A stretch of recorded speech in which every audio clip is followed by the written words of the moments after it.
And yo dudes, 5:30 a.m. August 20th, 2025 guys. It's Wednesday morning and what's going on today guys? It's time for another banger coming at you. Here's a race maybe some of you have heard of, others possibly not. That includes me, Don and Doug already in the chat guys. It's the Renewi Tour. It's a 5-day stage race. Belgium and the Netherlands. And guys, if you look at the start list, it's an absolute lineup of the absolute biggest hitters out there. Now, our Stanley from Oklahoma is back. Yo, dude. Guys, are we all getting tuned up for La Vuelta? It's coming real quick, guys. Sorry here. That's just sitting on there for now. I didn't have my holding page ready today. Joey Jojo worked late last night. And then, dealing with stuff at home here. Dad, stuff like that. Oh, my car's got a flat tire too. So guys, we are doing the Renewi Tour. It's the 20th Renewi Tour. This used to be called the Benelux Tour. Take a look at the profile today. Pan flat. It's 233 meters of elevation, but it's the start list here, guys. So again, this is another race that after the Tour de France, when you all forget about cycling, there's no more races left. Maybe you watch the Vuelta. Everyone's going to watch the Vuelta this year, right? What we'll do is go to the start list here. I'm just going to do this quickly. Well, no, I won't do it quickly. I'll probably just take forever to do this, but let's have a little look. Stage 1 has just started. There was a crash in the neutral zone I've already seen this morning. But yeah, World Tour race, remember? So all 18 World Tour teams have to show up. I'll try to act really cool here that I'm not looking for my link to my YouTube channel here. Again, I wasn't really ready this morning. But bang, here we go. Boom, boom, time. UAE Team Emirates, Tim Wellens, Igor Arieta, Florian Vermeesch, Juan Sebastian Milano. That's their big sprinter here, guys. Tim Wellens, more of their breakaway long-range attacker. Let's get that fired up at the same time. Rui Oliveira. Alpecin de Koenig, folks. Mathieu van der Poel. Turn that down. So Mathieu van der Poel, Tibor Del Grosso, future GC star. Take a look at Tibor here. I think he was just he was at the Tour of Denmark. That's right. So Tibor Del Grosso's there. Gianni Vermeesch. Jensen Plowright. Sylvain Dillier. Team Visma Lisa Bike. Okay, so we got Tim Wellens over here. We got Juan Sebastian Milano for the big sprint. Mathieu van der Poel here will be going solo on this one. He has no one to lead out, no Jasper Philipsen. Team Visma Lisa Bike. Look at this, guys. Attila Valter's back. Christophe Laporte. Before I forget about him, let's take a look. I want you to see something here. Look at his race days here. 2025, he's had one race day. Hamburg Cycling Classic. ADAC Cycle Classic, I guess it's called now. That was just last weekend. His last race before that was 2024, October 6th, Paris Tours, and he won it. And had a really good year last year. Speaking of which, he finished 4th at the Renewi Tour last year. Ooh, they had an individual time trial last year. Oh, that's so juicy. I wish they had that again. He was at the Tour de France, 84th place. He got one of those, I think it was Becky maybe. Becky S was in the chat and said he got one of those illnesses that's like a fatigue illness, where you're just so fatigued you can't do anything. I don't even know what to call it right now. But he's back in the race after finishing 4th last year. Yeah, Eduardo Affini. This dude, maybe you've heard of this guy before, Olav Koi. Big sprint on this dude here. Did he do Renewi last year? Won the last stage at the Giro d'Italia this year. Won stage 12 as well. So lethal hitter here, guys. Then take a look at Soudal Quickstep. R. Stanley. Dude, everyone's giving shout outs here. R. Stanley's back in the mix, guys. Let's get this top chat figured out here. Hit the live chat. Boom, boom. Gadoosh. Okay, shout outs here from Oklahoma, dude. Hope everything's good down there for you. R. Stanley. Colin is my older brother's name, by the way. Dude, he's a Colin. He's got to be a great dude. Let me just zip down here, guys. Yeah, Dawn, I heard that yesterday too. So Mike Woods, very, very good Canadian cyclist. Started out as a runner, same story. Stress fractures in his feet. Switched to cycling later in life. Like he wasn't racing bikes when he was 19, 20. I think he had a full career ahead of him. He was at one point the fastest mile runner in Canada, whatever that really means. Switched to cycling and had a pretty good, decent career. Don saying Tim Wellens and Igor Arieta could be good for this one. Dude, Don, take a look at the lineup here. Look at Soudal. Just need to check one thing here, guys. Yeah, you are seeing what I'm seeing. Tim Merlier. Probably top 2 sprinter in the world right now. And also take Yves Lampert to do all the work. Paul Magnier. This is a name you're going to see a lot in the future, guys. You're going to see this guy's name a lot. Finished 3rd on Sunday at the Hamburg Cycling Classic.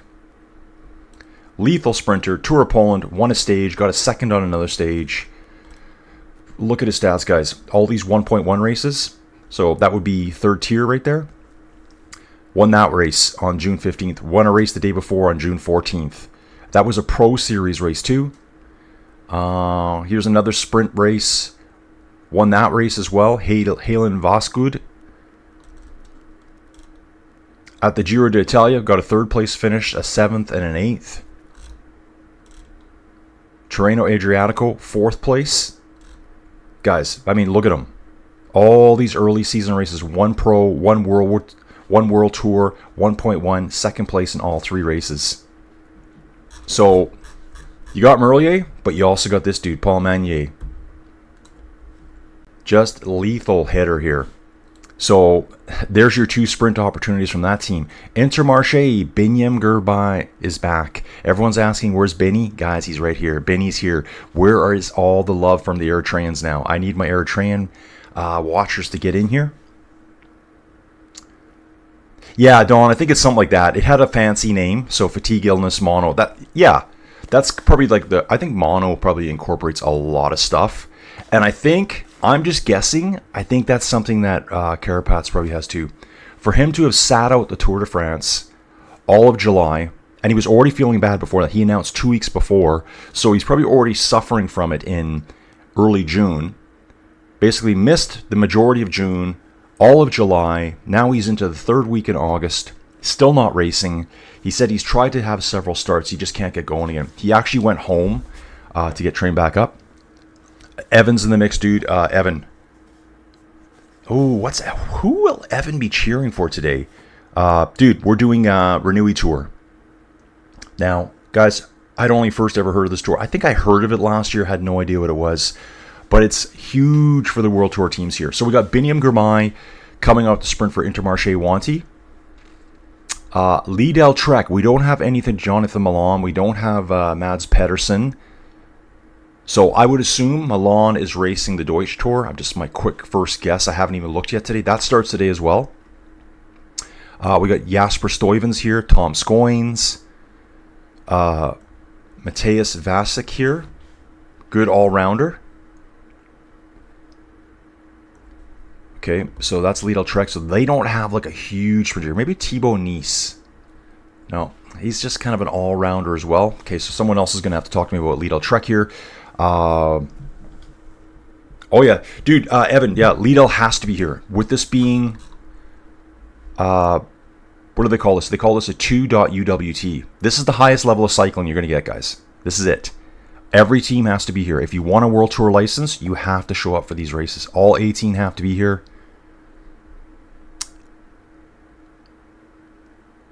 Okay, good point there, Don. I didn't know that. Mike Woods was the only person to have run a sub 4-minute mile in Canada. That's right. And complete the Tour de France in the same year. So he was the best runner in Canada, but his feet got blown up. So stick to cycling, guys. Yeah, so Binyam will be here. Intermarché. Sorry. Baja Victorious here. Baja. Oh, man. Guys, hang on 1 second. 1 second. Short pause.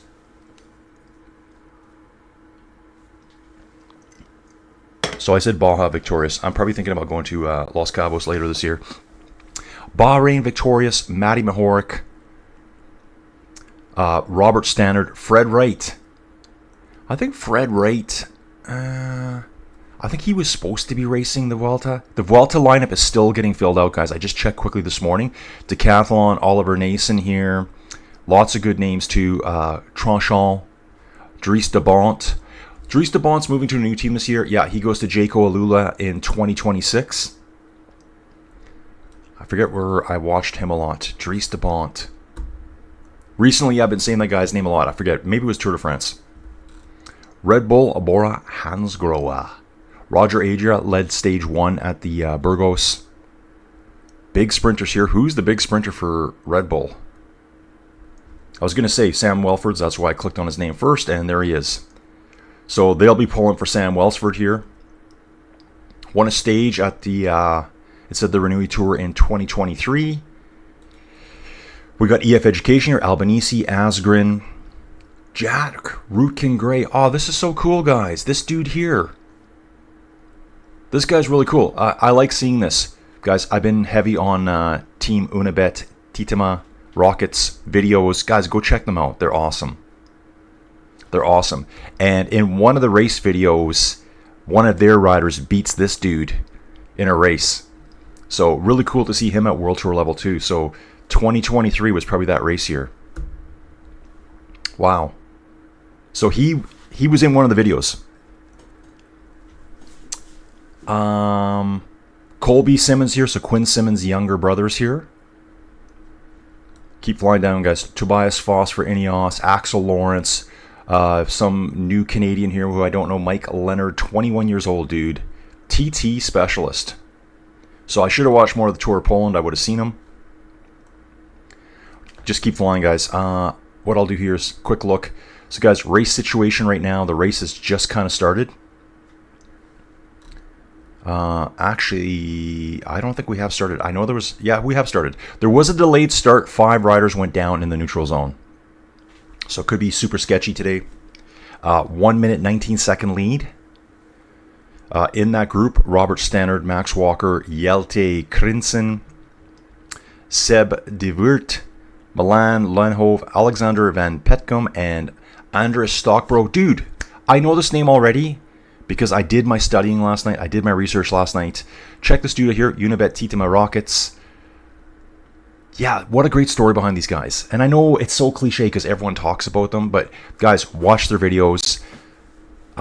If you really want to learn what's... I mean, you get to see all the dudes just sitting around hanging out. That's the kind of cycling I'm really interested in. Like, not just the racing, like, what are they like as real people? What have they gone through?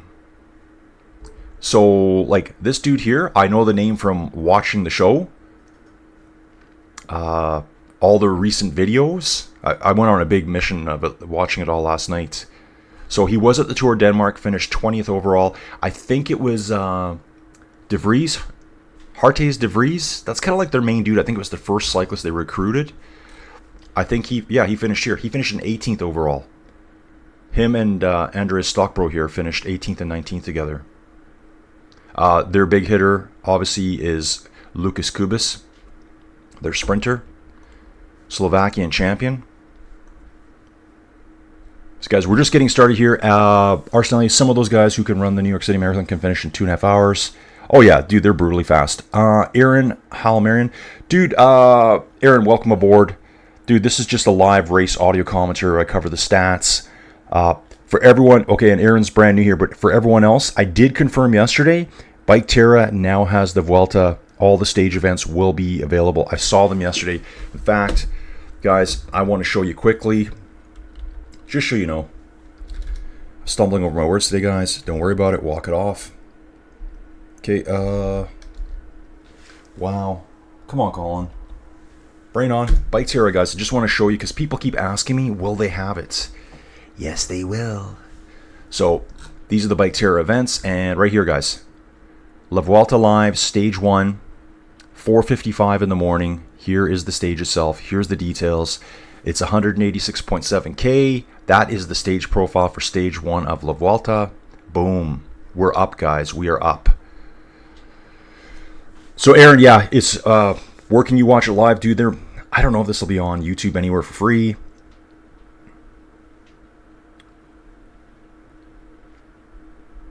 Where is the lead out, Benny? I hope Carapace has a type of mono and not Lyme disease. There's no cure for Lyme's. Yeah, Dawn, you were saying that. So Dawn, was it you that had Lyme disease? Someone said they had Lyme disease.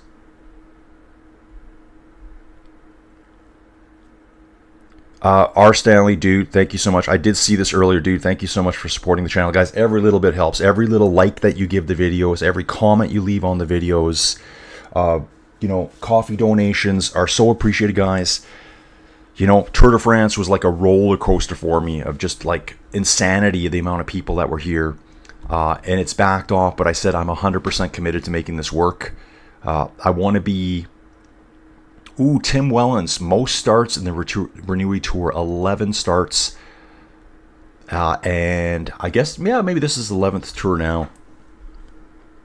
Yep, thank you so much for all the support, guys. Every time you guys come here and watch the video, every time you guys hang around, comment, like, subscribe to the channel for everyone who hasn't yet. You know, coffee supports, pup treat, and money donation. Oh yeah, he's eating everything right now. So right now, he's kind of going by, sometimes Ziggy, I call him Puppy a lot. So I said, I might just call him Puppy. I've called him Puppy, Ziggy Puppy, Pup. Joey's been calling him Puppy Dude It, and that's a name from her old dogs. I don't know what that means. I think it means kind of like, Puppy, did you do that? Like Puppy Dude It. Whatever. It's some weird little thing she has. Colin, how many stages in this Renewi Tour? 5 stages, Dawn. Dream's in the mix here too. Good morning, Dream. Yeah, Dawn. R. Stanley, dude, I couldn't agree more. Dawn, that is crazy. I despise running. Yeah, dude, I hate running. When I see people running, I'm like, oh, your guts are just getting like smashed around inside your body. Ooh, yeah, you're right, Dawn. I am seriously excited to see a time trial on Bike Terra. Dawn, I was diagnosed with Lyme's in 2021. I think I got it from being outdoors so much in northern New Jersey. I probably got bit by a tick or two. Guys, conspiracy theory time. Isn't Lyme's disease... I'm positive Lyme disease was the one that was created. Plum Island. Look it up, bro. Look it up. Definitely not Area 51 conspiracy stuff, but I'm pretty sure Lyme disease was... I'm thinking it was a manufactured disease. Bro, watch, I'm going to get banned for saying that. Allegedly, guys. Evan Barron here, polling for Thibaut Nice. Let's take a look at Thibaut Nice here for Lidl Trek for Evan. Thibaut Nice. He's got an okay sprint, GC rider. He is a bit of a climber. Thibaut Nice finished 116th at the Tour de France. Let's take a look at the team fully here for Lidl Trek. Otto Vergerde.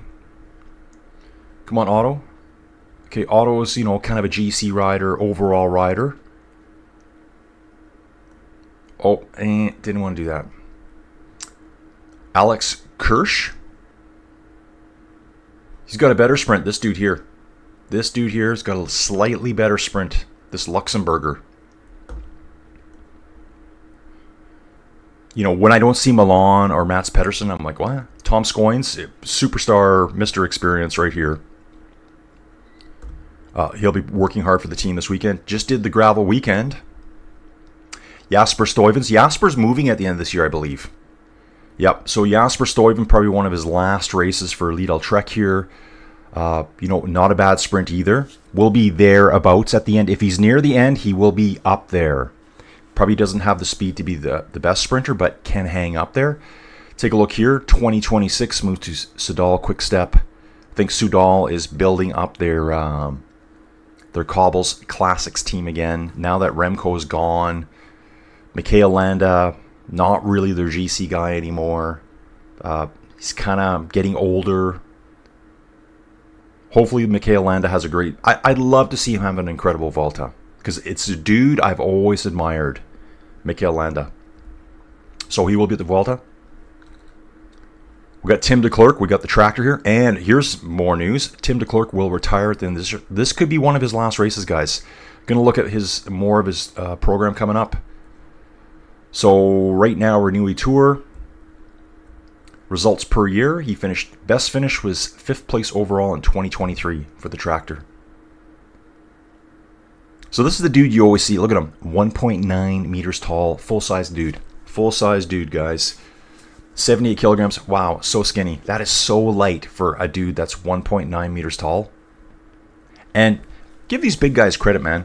I mean, there's little guys out there 5'7", walking around at 60 kilograms. I think it's probably a lot harder to be skinny when you're walking around at 6'4". It must be so difficult. You can only lose so much weight. You know, everything about them is bigger. So to lose that kind of weight, like 70 kilograms, that's pretty lean when you're that tall. So he's retiring at the end of this year. Now I'm just going to scroll down a little bit more, guys. We've got Team Picnic Postonil here. Pavel Bittner will be here for the sprint. 22-year-old. So guys, it's obviously a big sprint race, this one. It's you won't see any of the elite climbers here. Jonas won't be here. Poggy won't be here for this. None of those guys. It's not like a Richard Carapaz type race. It's a fast, hard race. These Belgian, Dutch races. I'm going to keep cruising through here, guys. Louis Askey, okay. Seems to Valentin Madouas, he was at the Tour de France this year. How did he finish again? Valentin Madouas finished, ooh, pretty decent. 21st overall at the Tour de France. 21st. Got a 10th place finish on stage 15 into Carcassonne. Team, oh, here we go, guys. Dylan Groen. Oh, I'd love to see Dylan Groenewegen just kill this here. I would love to see that. Dylan Groenewegen is transferring next year to Unibet Titema Rockets.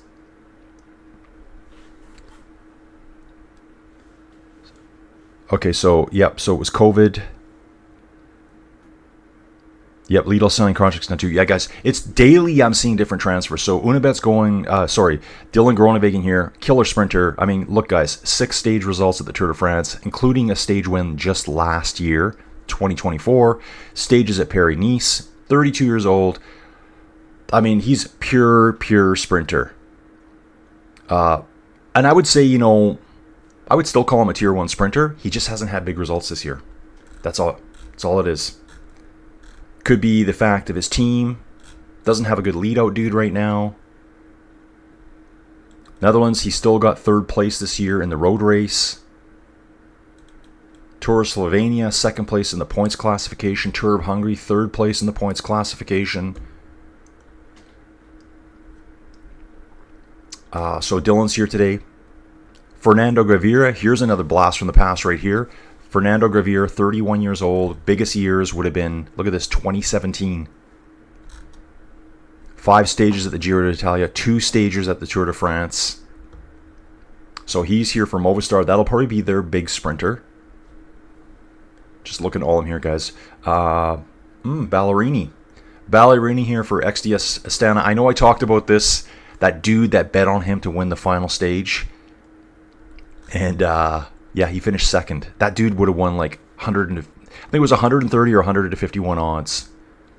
And it was so funny. You guys saw him. He's like, can David Ballerini win? And I'm like, dude, I don't know. Maybe. Then he gets himself in the 7-man breakaway. Then he finishes 2nd overall. He's a good rider, though. 5th place, stage 17. Gets himself in the right positions at the right time. Just kind of a well-rounded rider. Smart, savvy. So Ballerini probably for Astana here. They do have Cees Bol as well. He's their sprinter, though. So pure sprinter. Again, look at this dude. 1.94 meters tall. 83 kilograms. Okay. Oh, Evgeny Fedorov. This dude. Almost finished. Got the Lanterne Rouge at the Tour de France. Oh, he didn't finish it. Oh, I didn't even know that. He's the guy that had that huge crash on stage 1. Was it Fedorov? Oh, no, it's a different guy. But Fedorov was in a couple of huge breaks. Right here, stage 2, he was in a 154-kilometer breakaway. Fedorov, remember that name well. Ooh, guys, Arnaud Delis here as well. I'm surprised he's not rated higher as a sprinter. I'm really shocked by that. He just got 2nd place at Hamburg Classics. This guy is a real sprinter. Dog's going nuts. Look at his Tour de France finishes, guys. 7th on stage. He would have been probably in that break with Poggy. 4th on stage 17. 4th on stage 11. 3rd on 9. 5th on stage 8. Right there. And his nickname is the Bull of something or other. Terneuzen is there with him. Brent Van Moor rode the Tour de France earlier this year. Flanders Balois. This is a team I should start watching more. Here's a team I've never heard of. Wagner Basson. I never heard of until yesterday. So I'm going to look more into this team. Best way to find out about these team guys is just go on YouTube and start searching. Bari Sifa. How is this time start playing? Okay, let me look at that, guys. The race is underway, guys. I can't show you video here. I kind of put the stream together last night, guys, so Joey didn't put all her little disclaimers in. She's been too busy. Yeah, like I think she walked in the door at 7:45 last night. And then it was all, let's get my dad figured out. Her dad is still in the hospital, guys, so fingers crossed there. Everything's going to be good with him. Hopefully he can start walking again and get out. I remember on the board at the hospital it says, expected departure date, August 20th. No.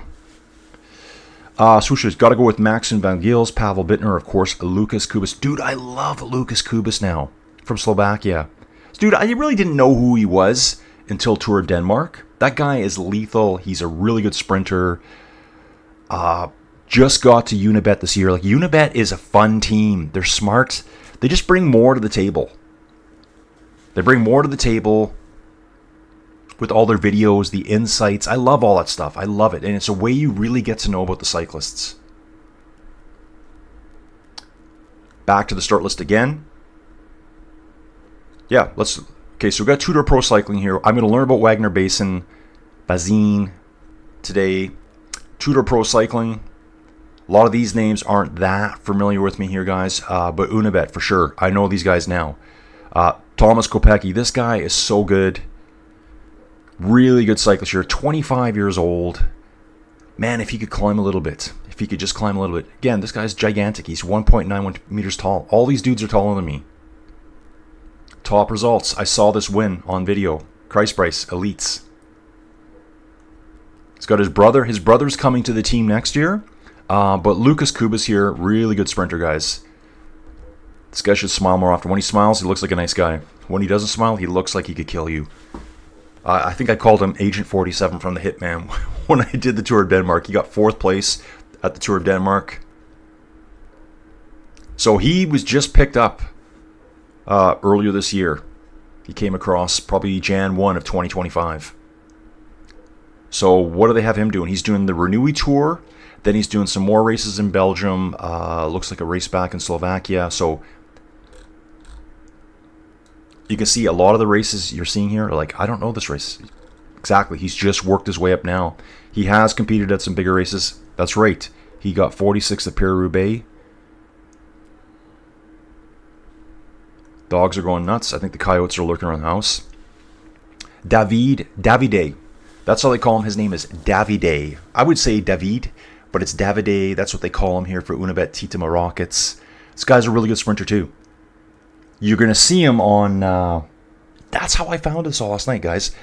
I was watching the 2024 Renewi Tour from last year. Really not a lot of great coverage, but Unibet had some race videos. This guy was there sprinting with Jasper Phillips and Binyam Girmay. I think that shows one point where he's rubbing shoulders with Girmay. And it's really cool to see it because they're rubbing shoulders, kind of like weird little movements. They're both trying to do their best not to impede each other. The racing is so close, and they're all doing their best to not hurt each other. Yeah, this guy, I really like this dude. Really like this dude. Yep, nice sprint. Hopefully these guys are going to be up there today. So that's Davide Bomboy. Here's Andres Strockborough I was talking about earlier. And, of course, Lucas. So, guys, let's get into it here. See what's going on in the race. Still got our 6 riders up front. Actually, 7 riders up front. So cool. Unibet is already on it today. So, the story behind Unibet is they're a continental-level team founded by Boss Titema. I guess the story is Boss wanted to make... He was a YouTuber. So, way back in 2019, he recruited a couple dudes who he didn't know. I think they kind of knew each other. Hey, you want to help? Yeah, you want... Okay, let's go. Then they're all of a sudden they're traveling the entire Tour de France. They've known each other like 2 days, living together. They became, let's start a team up. So they started a continental level team, which was quickly a pro team. I think they went pro in 2024, I believe. And now they're trying to get to the Tour de France. Fun videos. Watch them. Yeah, Lucas Bittner. Sorry, Lucas Kubis, Pavel Bittner here. Papa Marino, Carapaz is not at the Vuelta, concentrating on Worlds. Yep, dude, he's out. They announced first thing yesterday morning he wouldn't be there. I think they were waiting on Carapaz to give them the go-ahead because they didn't have one other rider listed for the Vuelta. And now, as soon as he announced that he wasn't going, I jumped online probably an hour later, and there was the whole team. EF's going to have just kind of a different race this year, I think. There's going to be lots of breakaway attempts. Really, they don't really have a GC leader right now. Someone asked yesterday, what about Nielsen Palace? He's not there either. Yeah, Dream here. Groenewegen has not so good season. He has some sort of injury this year. Yeah, Groenewegen just doesn't have the results this year. But let's take a look at him again. Dylan Groenewegen last year. I just want to see something. Stages at the Tour de France last year. Let's see what stage he won last year at the Tour de France. So he won Macon into Dijon. Let's see who he beat. Dylan Groenewegen beat Biniam Girmay. Oh, look at this. Jasper Philipsen was relegated from... So he beat Jasper, actually. Jasper got relegated from 2nd to 107 for irregular sprinting. Curvy, swervy racing, guys. That type of thing. Fernando Garvia was there. Phil Bauhaus. Arnaud Delis. Wout van Aert. Arnaud Demar. Alexander Chris. Guys, the who's who. The who's who right there. So 1 year ago, Groenewegen was capable of beating all those names. Mats Pedersen was way back in 15th. Cesc Bowles was there. A lot of these names are here today. Like Gaviria is here today. Girmay, of course, Groenewegen. That's who we're talking about. Arnaud Delis is here today. We'll check out Arkea right away. Cesc Bowles is here today. Mathieu van der Poel is here today. Gonna just jump back here, guys. So yeah, hopefully Dylan gets over whatever he's experiencing this year. Could be just his lead-out team.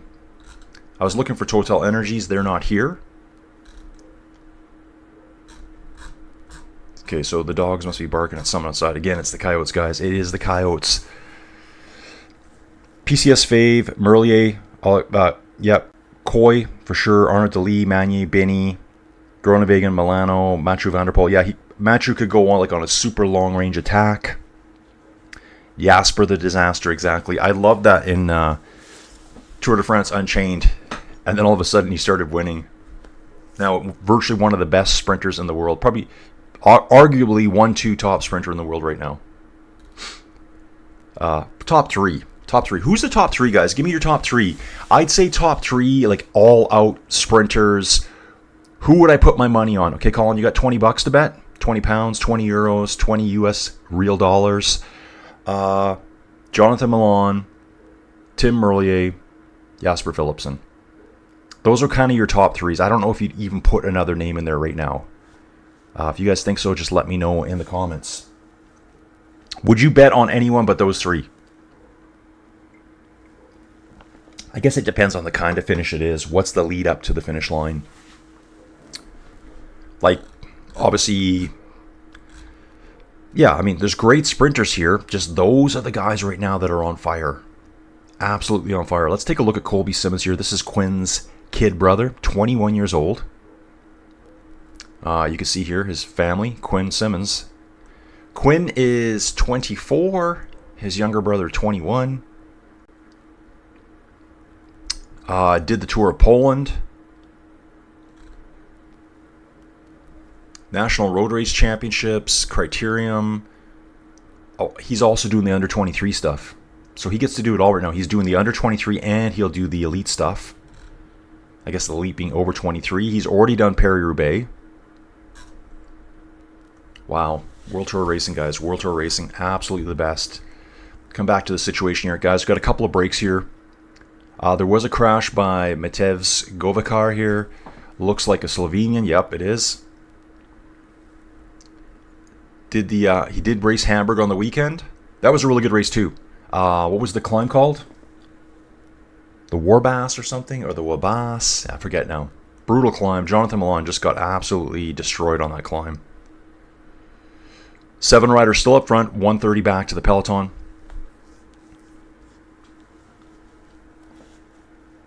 Bet on VBiz. Yeah, Dream saying bet on VBiz. Yeah, okay. You're right, Dream. I should have included her too. Yeah, guys, also too, when I said the best sprinter, I didn't say men's best sprinter, but Dream's caught on it. Best sprinter. Probably the one that's going to win more. Yeah, honestly, guys, if you were to say, here's the male races and here's the female races, you're probably likely to win more often just putting your money on VBiz every time. Because it seems every sprint she goes into, she wins. With the other dudes, well, it's kind of hit and miss, right? There's so much competition there. VBiz is so dominant in female cycling right now that she wins every time. Dawn, my money's on Jasper all day. I don't think Tim will be able to kick harder. Colin Coates, dude, you're back, man. We've missed you. Haven't seen you forever. How's work? How's Zwift going? I know, dude, I'll be back doing Zwift coverage as soon as I can. I'm going to keep powering through all this stuff, and then I'll get back to Zwift racing, Ruby racing. Apparently, I'm going to be doing some My Whoosh commentary this year. I haven't heard more about that yet. I'll be doing that once it gets cold outside and there's no more real-life cycling to do. Dream, Merlier, Milan, Jasper, 90% to win a sprint. Yeah. And then VBiz alone is 9% to win any flat sprint.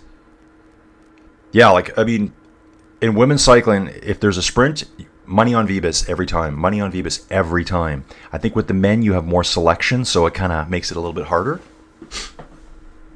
Definitely is an incredible sprinter, VBiz, when you watch her. And you can spot her from a mile away. She's got bigger shoulders than I do, guys.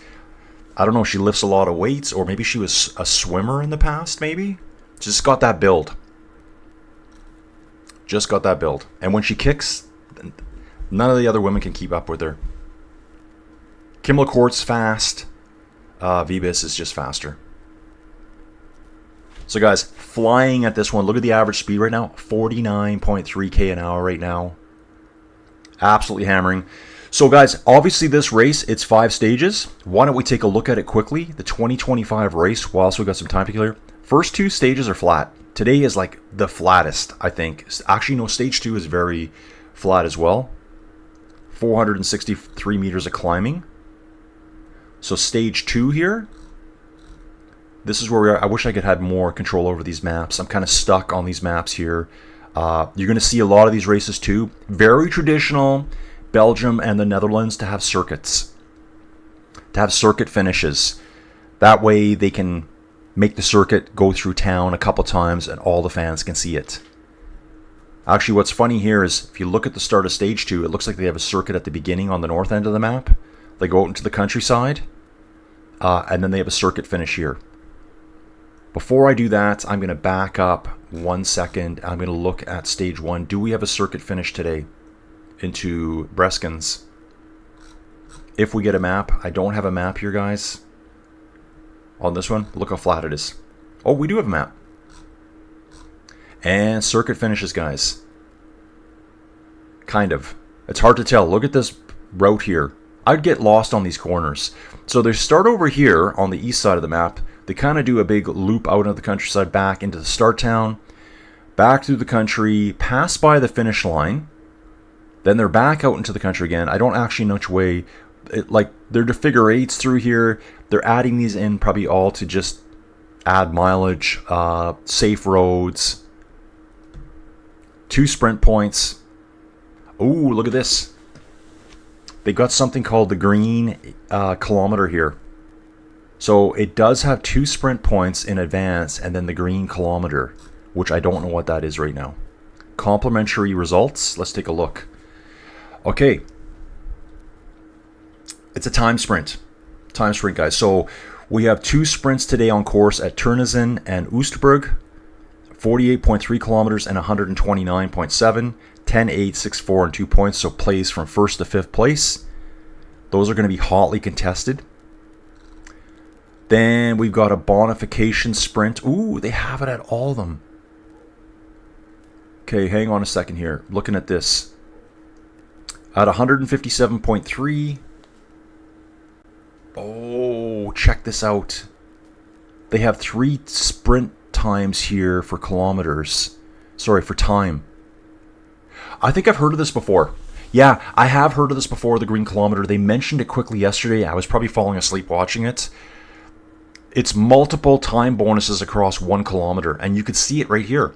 From 157.3 kilometers to 158.4 kilometers, there's 3 locations where you can score 3, 2, and 1 seconds. So that green kilometer will be pure insanity.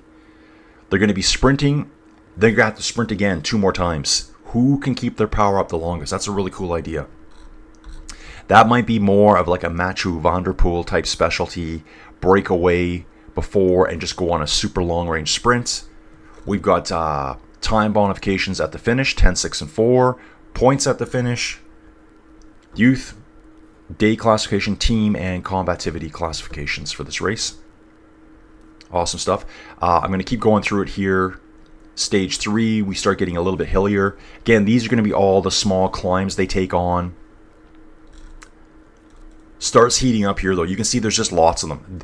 This day right here, this looks absolutely grueling here. And right away, I can see circuits. If you kind of look right here, these 4 bumps, right in the kind of like just over 50% of the way through, it's replicated again right here. There's 2 circuits they're going to do there before the finish. Going over the Muir. All these famous climbs, all the bergs in the area. So that's stage 3. We'll go to stage 4. That's going to be Saturday. Start of La Vuelta. This one looks somewhat similar. Yeah. I think they got a green kilometer on every day too. And again, I'm seeing circuits. Look at the very start of the race, this little downhill into this climb up to the Côte sur des Coteaux. It repeats itself right here. So again, circuits. Very traditional. That's how they do these races. We will go into stage 5 quickly, then I'll get into the race because that first sprint point will be flying up very fast today. Ooh, day 5 looks horrible. Again, circuits again, guys. Let's take a look at the map. There will be a circuit somewhere. What we're going to ID here is, let's take a look at, it looks like, ooh, hard names to say. This little climb here, this little lump, it repeats itself here again. Yeah, so they're going to do a bit of a circuit there as well. Maybe they diverge and they go back through the same circuit again. Up and down all day long. That's a brutal day. That is a brutal day right there. Glad I'm not racing. So we will go back into this stage here, get back into the live stats, guys. See where we're at. Guys, first sprint's coming up right now. First sprint is coming up on tap here. 10, 8, 6, 4, and 2 points.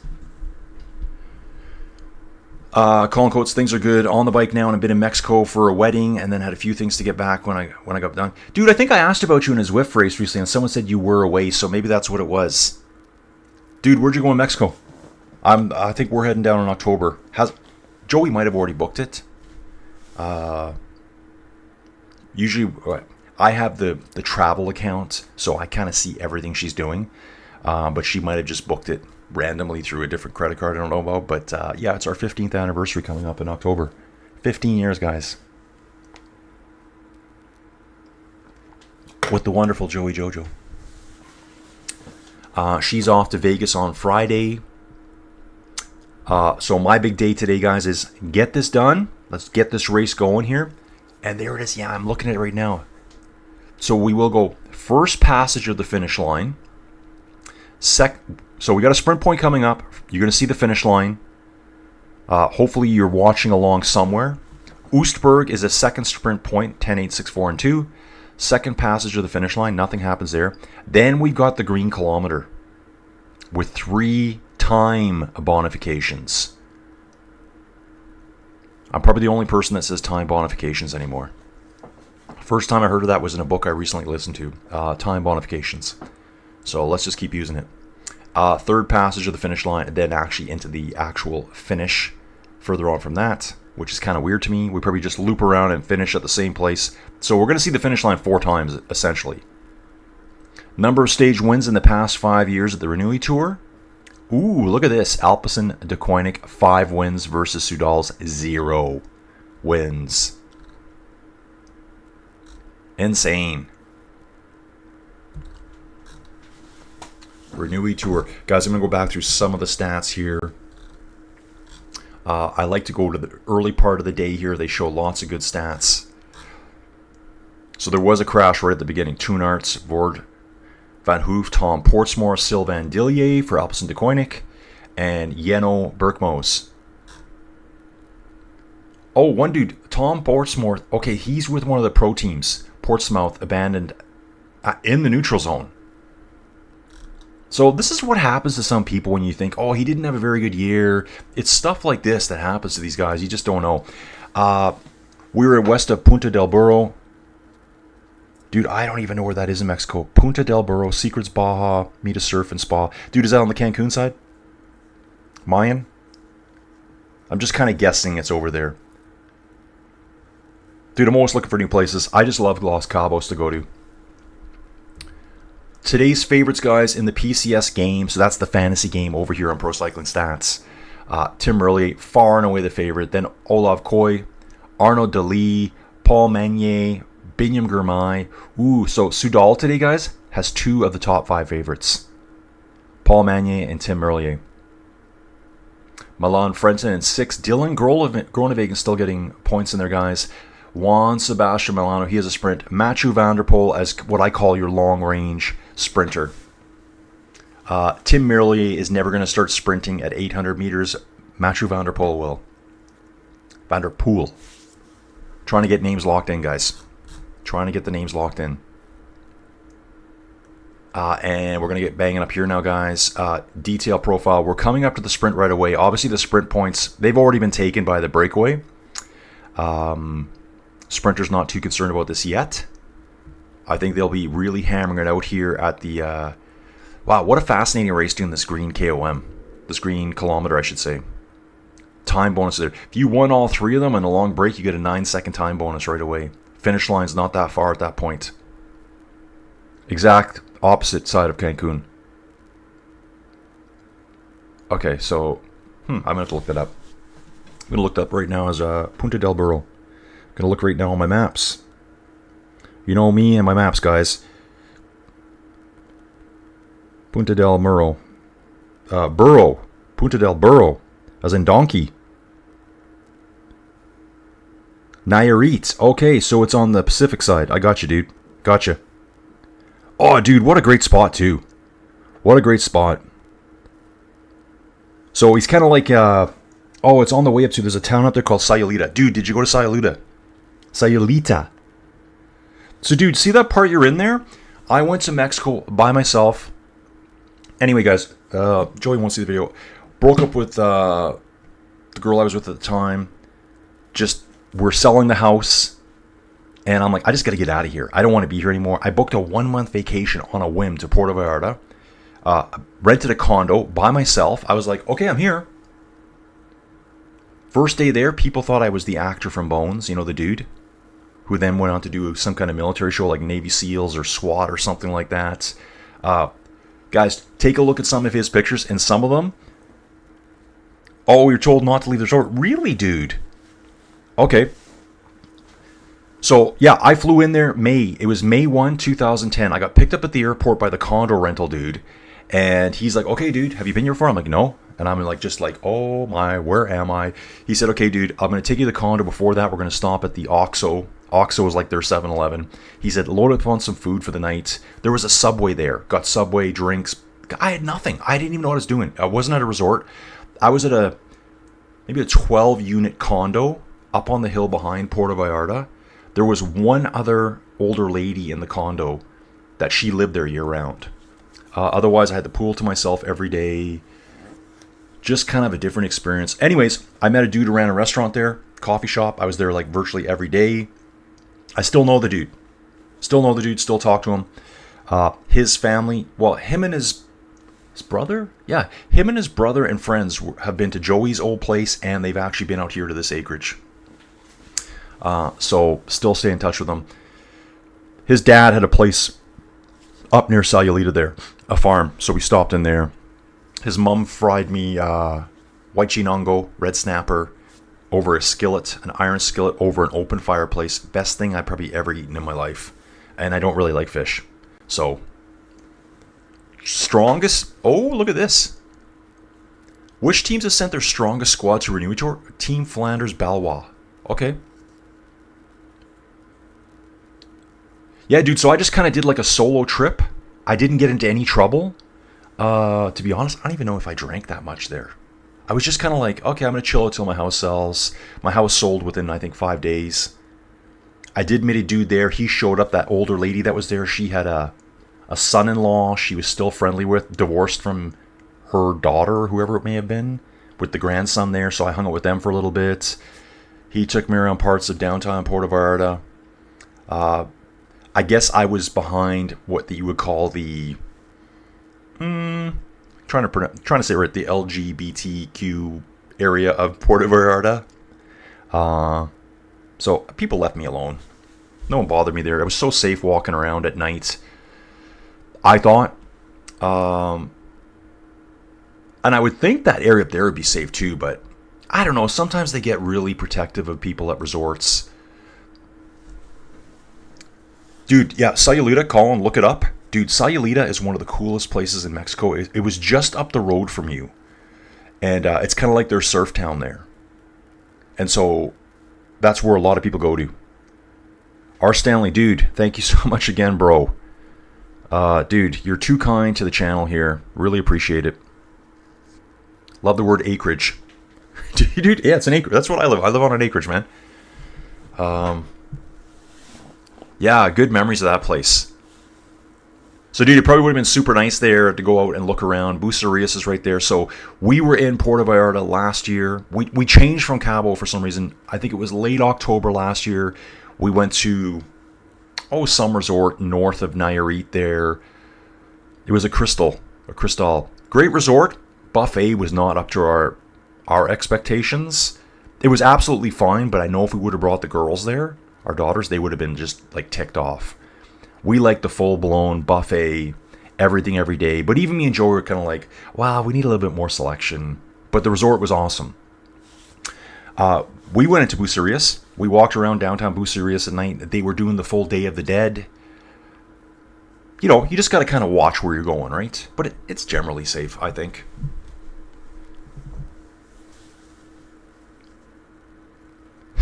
How many acres are in an acreage? Yeah. Dude, however many acres you want. Or what about hectares? We could talk hectares. That's probably more of how the Europeans talk hectares. I think it's 2.64 acres per hectare. Hectare would be the metric equivalent of the acreage measurement. How big is an acre, guys? Let's talk about that for a second. Does anyone know? Without looking it up. I know all this stuff from my geology day, guys. Actually, later on today, another mission I'm going on. I'm going into the room of despair. The room of... Everyone has this room in their house. Mine is so bad. I'm climbing over things. So it's a room that Joey, Addison, and Avery, and me a little bit, put things in there when I originally moved in. They moved in after I was here, obviously. I only lived here about a year before they moved in. So I had some bins and stuff in there, like old stuff. The room, I actually have to physically walk on top of things. Morocco, dude, sorry, I can't show pictures of the race. And actually, I even know with Pro Cycling Stats, they've said, guys, we can't show you the race because ASO... Actually, I don't know if it's ASO that runs this one. It's all copyright protected. Yeah, you got it, dude. Colin Coates, 1 acre of land, guys, is 40,000 square feet. It's 200 feet by 200 feet. That's how you get your 40,000 square feet. That's how you figure that out. Oh, Colin owns 8 acres. Nice. So he's got 320,000 square feet of land. Guys, even if you live on 1 acre, if you had a 1 acre lot in town, you're a pimp daddy in town. Most people probably live on a 50 by 120 lot. You can quickly, or maybe a 50 by 150 lot in the city. You're living on 6,000 to 7,500 square feet. So Yeah, if you've got 8 acres, it's kind of like a small subdivision. Okay, so 40,000. Dude, I thought it was 40,000. 200 feet by 200 feet. So yeah, so most people living in towns. Okay, I'm talking Calgary. A typical city lot in Calgary now, they're getting smaller and smaller. Probably 50 by 100, 50 by 120 if you're lucky, maybe 50 by 150. Like say if you built a house in the 80s. So anywhere from 5,000 to 7,500 square feet. I have 1 million square feet that I live on. I'm on 25 acres. It's actually just a smidge under. So 25 acres times 40,000, 1 million square feet. I live basically on a subdivision. And what's crazy is you could take that million square feet, divide that by 5,000. Then you're going to see how many city lots you can put on my land. I would kill myself if I lived that close to people. Oh, it's 43,560. Okay. Thanks, Colin. I guess it depends where you are in the world, maybe. Yeah, I don't know. Probably got something to do with how the curvature of the Earth. I know it's got something to do with that too. There's places in the States where a full section won't be a full section just because the way the land's going and just the way it was mapped out in the past. Yeah, so 8 acres is a nice little chunk of property there for sure. Okay, back to the race, guys. Still have our 7 riders up front. 1 minute, 39 second lead. So yeah, back to dude, would you show the picture of the race, dude? Yeah, unfortunately I can't. I've already gotten myself in trouble twice. Once for a tiny jingle and once for a video that was 5 years old. I was trying to show some highlights. Probably because I didn't know this either. There's actually 3 big race organizers. There's the ASO. I think it's called the Amaury Sports Organization. They run the Tour de France. And they've cracked down on everyone this year. There's the RCS. I think they do the Giro and a few other races. And then there's the Flanders something or other. Do a lot of the spring races. They control all. That's their races. They oversee them. 7 riders in the break here, guys. So we've had our land talk. The acreage, yeah. So that's what we say here, guys. You live on an acreage. What does that mean? Well, you live out in the country. You've got a couple of acres. Some people will live like 1 acre and they think it's fantastic. To me, that's just a bit too small. 1 acre is like really not big enough to do too much with. And if you're living on a 1 acre lot, you're probably living in a community, and there's probably rules there that you're probably not going to like eventually. So my friend Craig, he lives down by Spruce Meadows. Spruce Meadows, maybe you've heard of it, guys. World famous equestrian center just outside of Calgary. They do all the show jumping, all that kind of fun stuff. Kind of ritzy snitsy in that part of the world in Calgary.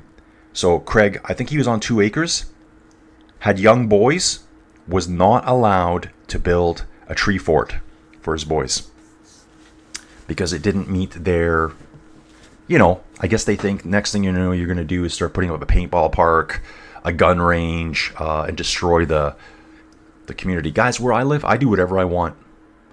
I just do whatever I want here. Yeah, 2-3 acres would be very perfect. Anything more, like guys, with 25, I've got fences to worry about. The mowing of the lawn alone, I probably have 2 acres of lawn. I saw on stream once where they were showing some pictures. Is that not allowed to?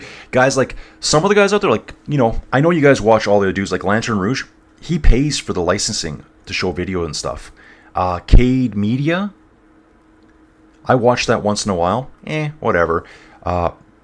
They show pictures and video. Someone was saying a while ago that even in Canada, we have TSN here and ESPN. Is it ESPN? Sportsnet. All they could show was pictures. That's all they were allowed to show within 24 hours of the race. They just really cracked down. And guys, once I start getting copyright strikes, it's so, it just stresses you out. Because I don't know if my video gets blocked at that point. Once people can't see your channel, you're done. Like, that's it. So some guys can. So obviously Patrick over at, is it Lantern Rouge? Yeah, I think it's Lantern Rouge. They show video and pictures all the time. I guess maybe I do my channel differently too. I don't really, like, Joey wants me to make more videos. And I'm like, I really don't want to make videos. Results of Sprint 1, guys. We've got Sebe de Weert, Belgian rider, Alexandre. Oh, it must be Alexander, isn't it? Actually, look at that name there. I thought it was Alexandre. Belgian rider here, rides for Wagner Basin WB. Van Petegem. Sebe de Weert, another Belgian rider. We're going to see a lot of Belgians at this race, and probably a lot of these Pro Series teams are going to be like, we're in the fight on this one. It's their home territory. Milan Lanhove, another Team Flanders Baloise rider. Andres Stockbro, here's Unibet right here, Titema Rockets. Where's he ridden? So Continental all the way up until 2024, went to Pro Series. I think that's when Unibet Titema Rockets went pro. They started as a Continental level team. And we got Jelte Krinsen, Team Yeko Alula here. This is our first World Tour team in this with these guys. There is 2 more riders they're not showing. We got Max Walker. Oh, I see Robert Stannard here, EF Education. And everyone knows Robert Stannard. Byron Victorious here, World Tour. Alpecin de Koenig before that. Team Bike Exchange, Mitchelton Scott. Ooh. Suspended. What does that mean? What does that mean there? As from the 10th of August, suspended from... Okay, maybe that was just a team name that was suspended. Okay, yeah, dude, there's probably a way I can show photos. It's just a lot more work for me. I don't mind doing it from the sites. Like, La Vuelta, guys, is going to be doable. So I was on La Vuelta yesterday before I did my little tiny preview show. Thanks to anyone that watched that with me. And again, I live streamed it. They do have videos on there. And so my rule of thumb is if they say share it to Facebook or Instagram, it's free to use on my channel. They're not going to probably hit you with that. Anything else, you try to use it, you're going to get a copyright strike. And it hits you fast, and then usually you're out somewhere and you're trying to fix it when you're grocery shopping. Yeah, your team, yeah. Mine have never been that bad. They're never blocked. But there's zero monetization then.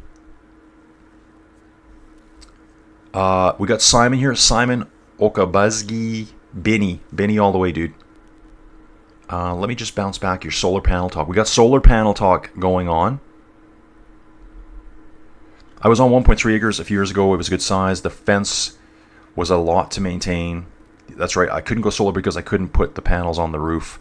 Dude, I could do it here. My neighbor just did it across the road. He's got 64 panels, which to me is technically not allowed here. Even I was talking to an installer. He goes, you really can't do that.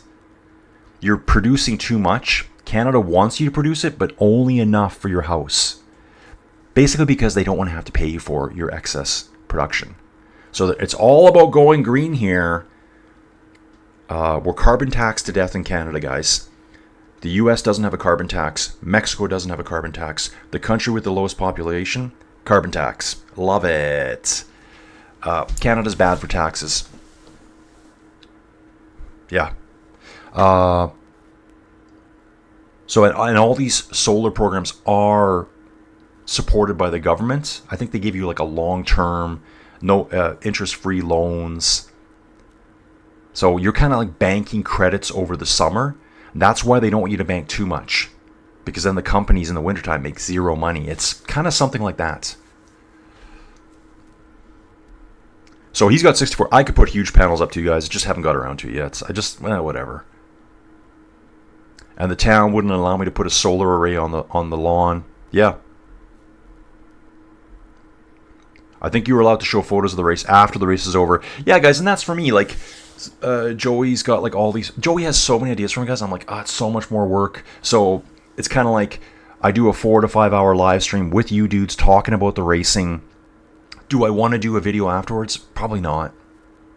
By the time I do my bike ride, like today, as soon as I'm done here, do the chores, do my bike ride. My next big thing today is I've got a flat tire on the back of my car right now. It was about half pressure last night.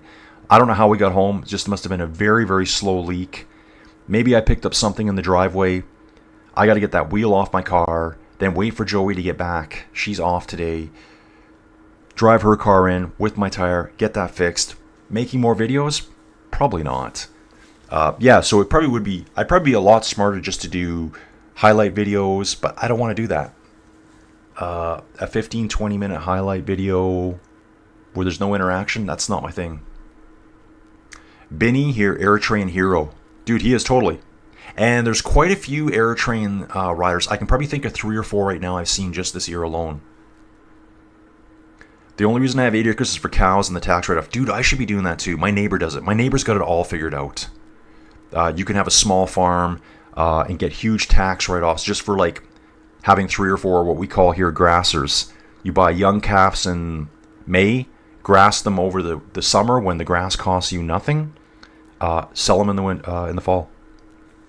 Robert Alec, his name, I'm just going to say Van Petegem, is the son of Peter Van Petegem, winner of the Flanders-Roubaix double in 2003. Robert, I did not know that.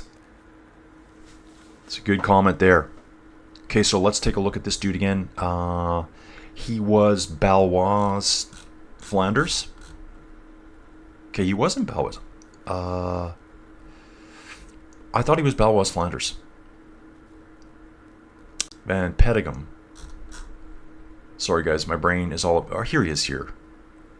Oh, Wagner. So yeah, right here, his father is Peter Van Petegem. I love doing this too. His brother must have been a cyclist too, Maurits Van Petegem.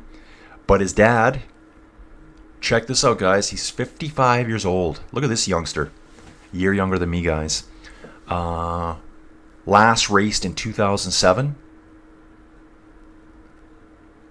Best results, 3-time winner of Omloop Het Volk, 02, 98, and 97. Won the Paris-Roubaix. 2 times GC at Chelle de Pries. These are races that are also running. E3 still runs. Second in the World Championships in 1998. Stage second places at Paris-Nice. Oh, I remember the Renewi Tour. That's a name I remember at least. See, look there too. It's called the 2 PT. Probably called 2 Pro Tour back then. 2 HC. They had a totally different naming system. So that is his dad, and let's take a look at his brother, Maurits Van Petegem. Ooh, young dude. Young dude just starting out here, guys. He's on the Bingo Owl WB Devo team. At least he was last year. It doesn't show anything for 2025. Never know, some of these young guys, they end up going to school. Time gap slowly coming down, guys. Just ever so slowly. Again, this isn't all out going to be... Well, it is kind of cool how they have that green kilometer. So action's going to start getting nutty, probably over 100 kilometers. The green kilometer is going to be insane. And of course, the finish will be just like beyond insanity.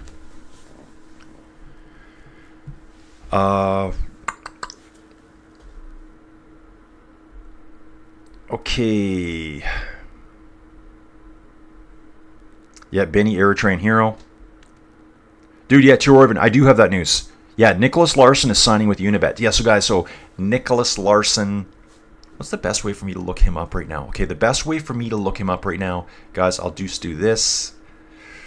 Hopefully we shall still see previous results without me having to look for them. Anyways, I did that race. Nicholas Larson rode for BHS. Forget the name of the rest of the team now. I think it's BHS PL Bornum or something like that. A couple of names. He was second place overall at the Tour of Denmark. Ended up finishing third place overall, continental level team rider. Right after that race, maybe he was already in negotiations, but Nicholas Larson got picked up by Unibet Titema Rockets. So he's heading there next year. So I did get that. Wow, my father-in-law pays $15 a month for electricity. Yeah, dude, this is bad. My daughters were actually asking me yesterday, how much do you guys pay for... I'm like, guys, my electricity here goes no less than $200 a month for the summertime, over $500 a month in the wintertime. My gas bill is virtually nothing right now, though. Gas is good. It might be $30 a month in the summer because you're just heating water with it. You're not running a furnace 24/7 like we have to in Canada here. You know, I just saw someone mention yesterday on one of the Unibet videos. Was it Unibet? It was Benji. Benji was talking about getting an AC unit, that it's also a heater, and he goes, "This is great because my house has no heating." I'm like, dude, if you were in Alberta and you had no heating, you die in the wintertime. You just die. There's no way to survive it. Evan saying video's not a big thing unless you were showing something spectacular like Diddy. That's right. Stats and updates and different charts is all I need. Yeah, guys, again, once I get Bike Terra in here and I have the good bike tracking for La Vuelta, I'm pretty sure you guys remember, so that's how La Vuelta is going to be, guys. It's going to be back to where I want it to be. And in fact, I think it'll be better than Tour de France. I'm going to have La Vuelta stats a la Tour de France style, with the bubbles, the profiles, the maps I can look at, the videos I can share, because I know I can. In fact, I'll try it out on day one. I'll share some of the videos that they have and see if I get a copyright strike. So that video means it just gets trashed for me. Sometimes it's hard to get them back to where you can. I'll also have pro cycling stats for all the cool stats, because there's so much cool stats here, guys. And then I'll have Bike Terra to show the location of the riders on course. So for the Tour de France, I use the Tour de France website, their data center, and I use Bike Terra, probably 50-50. This time I'll be adding in the same stuff and pro cycling stats for more of the details that I don't know anything about. Ooh, check this out here, guys. Which competitors have done the most career race kilometers? Ben Swift, 185,000 race kilometers. What? Then we got David Simolai here, 179,000 race kilometers. Career race kilometers. Let's take a look at this. Ben Swift.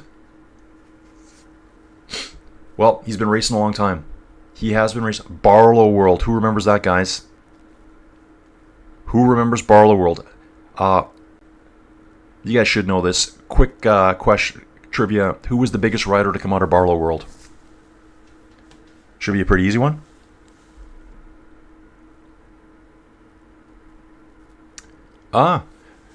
Donnie, goats, chickens, and emu will be enough to get an agricultural tax break on the property. I should just do goats.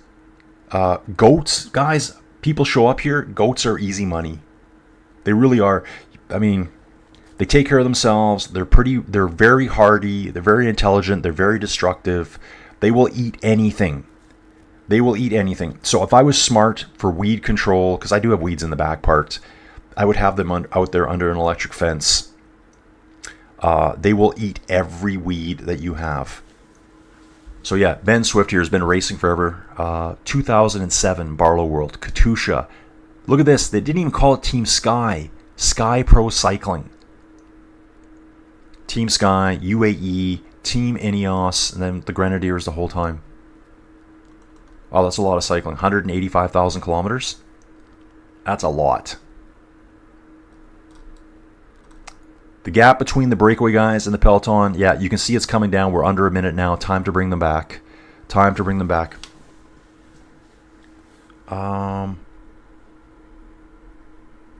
Just let me get through this, guys.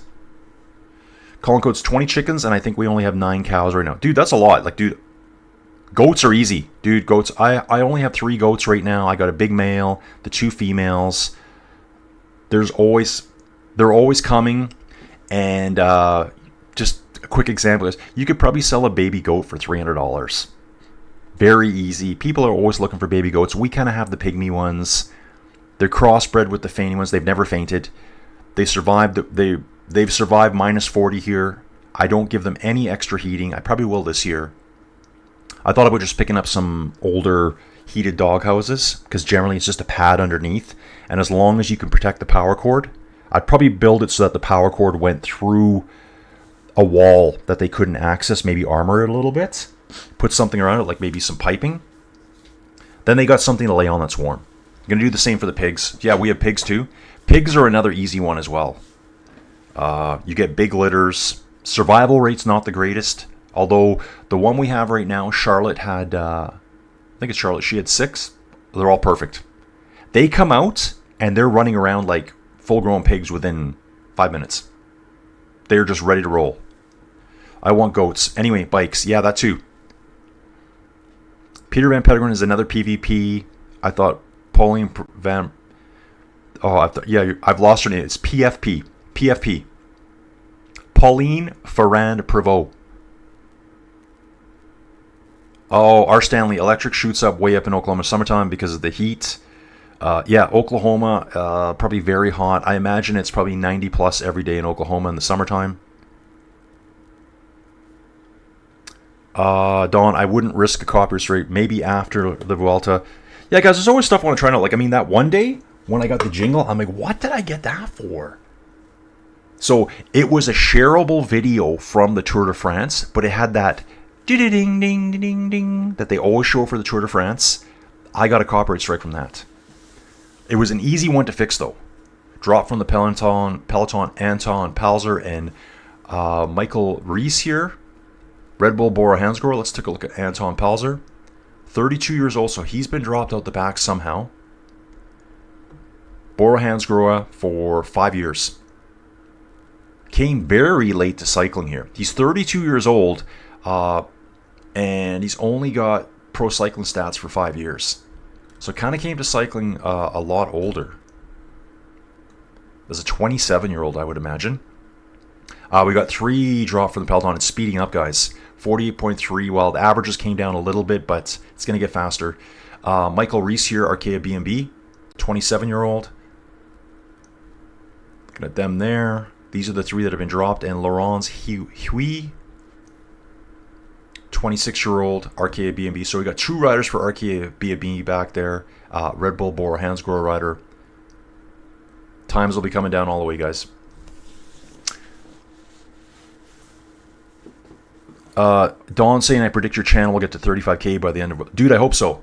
I really hope so. And I'm just going to keep doing it this way, guys. And if you have any ideas for how I can make it better, what you would like to see...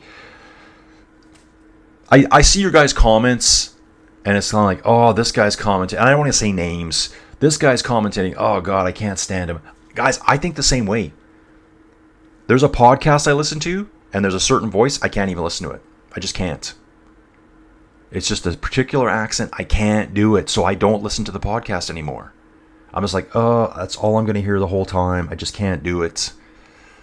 And then it's also, I think a lot of people enjoy the interaction, giving your opinion, telling me when I'm right or I'm wrong, helping me out during these things. Versus if you watch like NBC, it's just 2 dudes telling you exactly what you should know, whether they know it or not.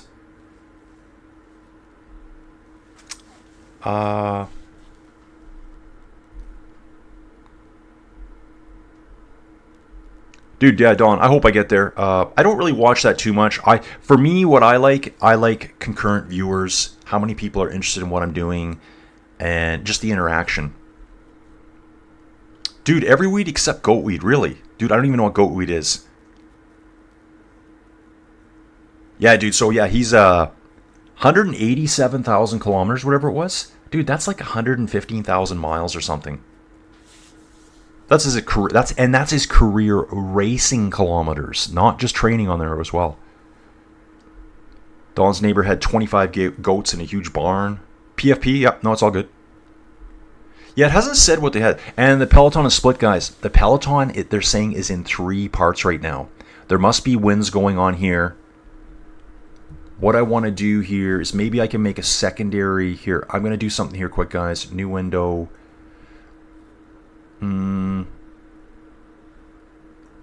So you guys should still be on that there. Okay, I think we're looking good here. I'm going to look this up quick. New tab, maps, Breskens. I want to see exactly where we are in the world. Breskens. I should take a look at the weather too. Now, we are in the Netherlands, guys, so it can't be... And guys, we're right along the shoreline. So... I know where we are now. I know where we are. That town there, we go right by it. Breskens here. Maybe I can quickly do this for you guys. Google Map, Breskens. I'm going to turn this on right now. So guys, here's just Google Maps here. Mine Google Maps? Yeah, it is Google Maps. We're right along the ocean. We are right along the ocean here, so obviously there's going to be winds. Wind turbines central in this part of the world. Here's all this area, like a lot of this land. Oh, I didn't want to do that. Total amateur hour here. A lot of this land here is all the reclaimed land. I think right here. I think this is all called the Scheldt or something. In this part of the world here. This is all once underwater. This is where the Canadians came through in World War II and liberated everything through here. Lots of really hard battles. So this would have all been underwater at one time. You know, probably very prone to flooding and also very, very windy. Look at this little thing. Oh, it's a port. That's why I was like, why is it sticking out like that? Probably zoom in quicker. So yeah, they're racing along this coastline here. We started in Terneuzen earlier this morning. This is where we started. Terneuzen, Netherlands. It's on the water too. Any winds are going to be strong here. And you are looking at that. Okay, that's good. So we're going to go back here now, guys. What I want to do is check out the weather during the race. Wind speed. It's getting windier, guys. Okay, this is the problem here right now. At this point of the race, just over 60k an hour, we're getting 22 km/h winds. That's enough to cross echelons right there. Not very hot, 21 degrees. That's like a perfect summer day here in Calgary. And oh, yeah. So we are in the windy zone here, guys. 22, probably gusting to 25 k's an hour. This will split the peloton apart.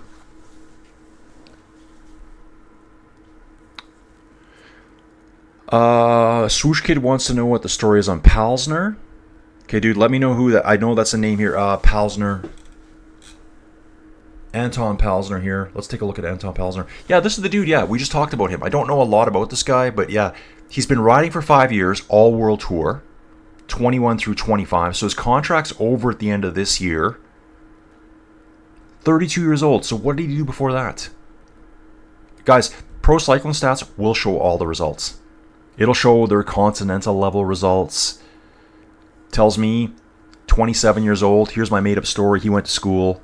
Probably just trained really hard. And somehow got recognized somewhere. He went straight to World Tour. Doesn't have a Pro Series team. Doesn't have a Continental Series team. 10th place at the Tour of Turkey in 2023. 11th at the Czech Tour in 23. This year, okay, it's had a bit of a rougher year. Czech Tour, which we just had, which was an awesome race. Did not start the second stage. Ooh, that was that climb up to that water storage area on top of the mountain that Junior Le Surf won. Tour de Suisse did not start the second stage in that one either. 28th at the Tour of Norway. 43rd at the Tour of Romandy. Tour of the Alps did not finish. Tirreno Adriatico did not start those stages. UAE Tour 31st overall. So not right at the very front, but got some really good results and also kind of a lot of do not starts. So, not really sure about him. Oh, and Jack Rootkin Gray. I was talking about him earlier. He was in one of those Unibet videos racing against the Rocket Boys. So he's fallen back as well. I haven't seen anything about a crash. Guys, what I need to do right now is we're probably almost live over on Flow Bikes. That's what I've been waiting for here. So then I can actually see what's going on. So I'm going to fire that up now. I should have checked earlier, because sometimes they put these races on earlier for me. But today was kind of a late one. I don't know why. So watch. Oh, it is live. I don't think it's live yet. It's probably just in the warm-up mode here. Yeah, it's still like in your event will begin shortly, but we're on it, guys. I will be able to tell you exactly what's going on out there right away. Get to the live here. And back to the chat.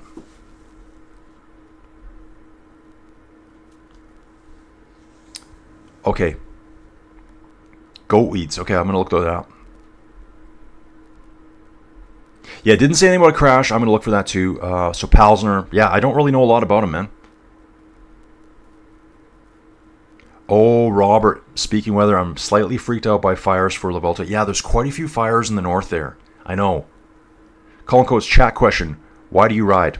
Racing for fun, fitness, or a way to hang out with friends? I'll answer that first. For me, I used to do a lot more racing. Probably wasn't a great racer. I do it mostly for fitness. Fitness and exploring different parts of the world. I started riding outside. Then I figured, what do I do in the winter? Especially here in Canada. Then I jumped to Zwift. Zwift just easily has the best community out there. Best community out there. There's always something going on. Then I wanted to ride more real world locations, so I switched to Ruvi. And now I ride both, probably 50-50. B-flares, I think more live commentary would be great. Like here in Belgium, we cannot watch full races. Example is today, we can only watch the last hour of the race, so your stream is nice to hear what is going on. Dude, B-flares, I love it, dude. Let your friends know, man. Let your friends know. This is all I'm doing right now, guys. I'm, like, honestly, Colin's life. Okay, Anton Palzer has abandoned the race. Again, so, like, guys, I'm going to look at this dude. I don't know anything about him. I honestly don't. Been riding 5 years, has good results, or he just quits. Now, he may have been in a crash, I don't know. But you can see here DNSs at the Czech Tour, DNS at the Tour de Suisse, DNFs. Maybe he's got a nagging injury that just keeps coming back. You know, like here, again, you can see it yourself, guys. DNFs, DNSs. And not to say that's anything too bad, but maybe he'll give us some info on that. Yeah, B-flares. This is what I do. I guess I'm going to say now, probably a retired geologist now. Oh, yeah, that's what I was saying. That junk room I got to go into where I'm actually walking on things to get to where I want to go. I'm going to go look for all my cool old geology textbooks. I just been thinking about it, and if I don't have them, I'm going to go buy myself a really nice geology textbook just to have it for reference. So we'll talk about more about that stuff. Yeah, B-flares. No, I totally understand. Yeah, and a lot of these races, guys, even though they're huge over there, they're only showing like the last hour. I'll be able to watch at least a couple hours on Flow Bikes, let you know what's going on. I think sometimes the commentators, I don't even think they're watching the race half the time. Albert Torres here for Movistar is struggling to hold on to the first part of the peloton. Once we get video, guys, I'm going to tell you what's going on with these echelons, because I'm sure that's what's going on. Albert Torres here rides for Movistar, 35-year-old. Been riding Movistar for, looks like, 6 years. Road Hamburg Classics did not finish. Circuit Franco-Belge did not finish. National Championships of Spain did not finish. So I had a kind of a rough run here. Did not finish the Tour de Suisse this year. Did finish the Giro, 127th place. What is his specialty? They say GC TT rider, 35 years old. See how much longer he keeps going. I do see a lot of riders now making it to like 38, 39 years old. So he's going to probably fall back. Yep.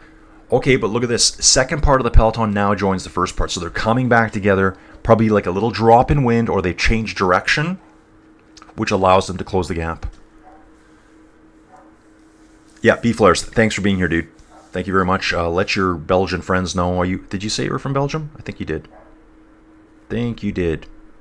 Yeah, in Belgium. Dude, I'd love to visit Belgium. One of the OG supporters of my channel, Ruben Hoes. I think that's always Hoes. Is that how he says his name? He's in Belgium, and I'd love to get over there to visit him. Yeah, Swooshkid. That's what I was looking for. He went to college or BMX riding. Yeah, dude, who knows, right? He became a bike courier for 5 years. Then, I think that's a good story. Robert, okay, B-flares. I don't know if you do, but if you don't, you can make race highlights. Yeah, dude, I get that from my wife too. She's got all these ideas, but I'm just like, yeah, maybe I could. Maybe. We'll see how it develops, guys. I really like doing this. So I've watched bike racing since whatever I could, since the 80s. And even when I watched Phil and Paul, I'd see things on camera. I'm like, oh, hey, what about that? What about that there? How come they didn't see that? And then they'd mention it a few minutes later. I'm like, what am I seeing that they're not? I guess I'm just glued to the TV watching every second of it. I think it's got even worse. People, they're just absolutely missing things. It's like, I don't know. So I thought I would always do my own commentary. So I started doing commentary of inside virtual events, which are really hard event, guys. Colin Coates is here, and he knows how hard it is, guys. People always think, yeah, but it's not real. It is real. It's real. You're putting out wattage. You're going up hills. You're attacking. You're sprinting. There's time trialing. And then I thought I'd try real stuff, and it seems to be doing well. So let's keep rolling, folks. Shaka Khan, let's get it on. Robert here, I get a lot of value listening to you go over rider bios, hearing how names are pronounced, and other teams they've been in. As you learn more at PCS, you have a good info instantly available. Yeah, dude, absolutely. For me, Pro Cycling Stats is so invaluable to what I'm doing. As for names pronunciation, guys, I butcher them half the time. I think most people are pretty cool to know, like, guys, I'm Canadian. I'm not from the Netherlands. They say things differently than I do. If they came here, they'd butcher all our names. Situation right now, we've got 14 riders in a front group being chased by the Peloton 12 seconds back. So it's all coming back together right now. Now, these 14 that have gone at the front, they've gone out of the front group. So I'm assumed the two groups came back together, and then these guys went. Once they got all back on, more dudes are going to go. I don't have names of all of them yet, and once I have the video, I'll let you know. I'm finding I can give you more data here. Flat tire for Florian Vermeesch here for UAE Team Emirates. Generally, you'll notice I'll watch the video and I'll tell you, oh, someone's got a flat, there's a mechanical, blah, blah, blah, blah. And then a couple minutes later, it shows up on Pro Cycling Stats. Colin rides for the competition and the fitness. I love having an opportunity to improve on something and then watching the results in races. Scotty Mac, bro. Scotty Mac from Colorado here. Colin, buddy. Dude, so glad to see you again. Looking forward to the Vuelta. Yeah, dude, I've been powering through the whole time. Done lots of smaller races, which I absolutely love. We've got FTW Hadish here. Let's go. Start to race. Dude, yeah, it's going to get on right now. Now is when things are going to get serious at this race. 47.9 kilometer an hour average. I'm still waiting for video feed to come through here. Okay, so this is our group at the front, guys. We got Tibor Del Grosso, Gianni Vermeesch.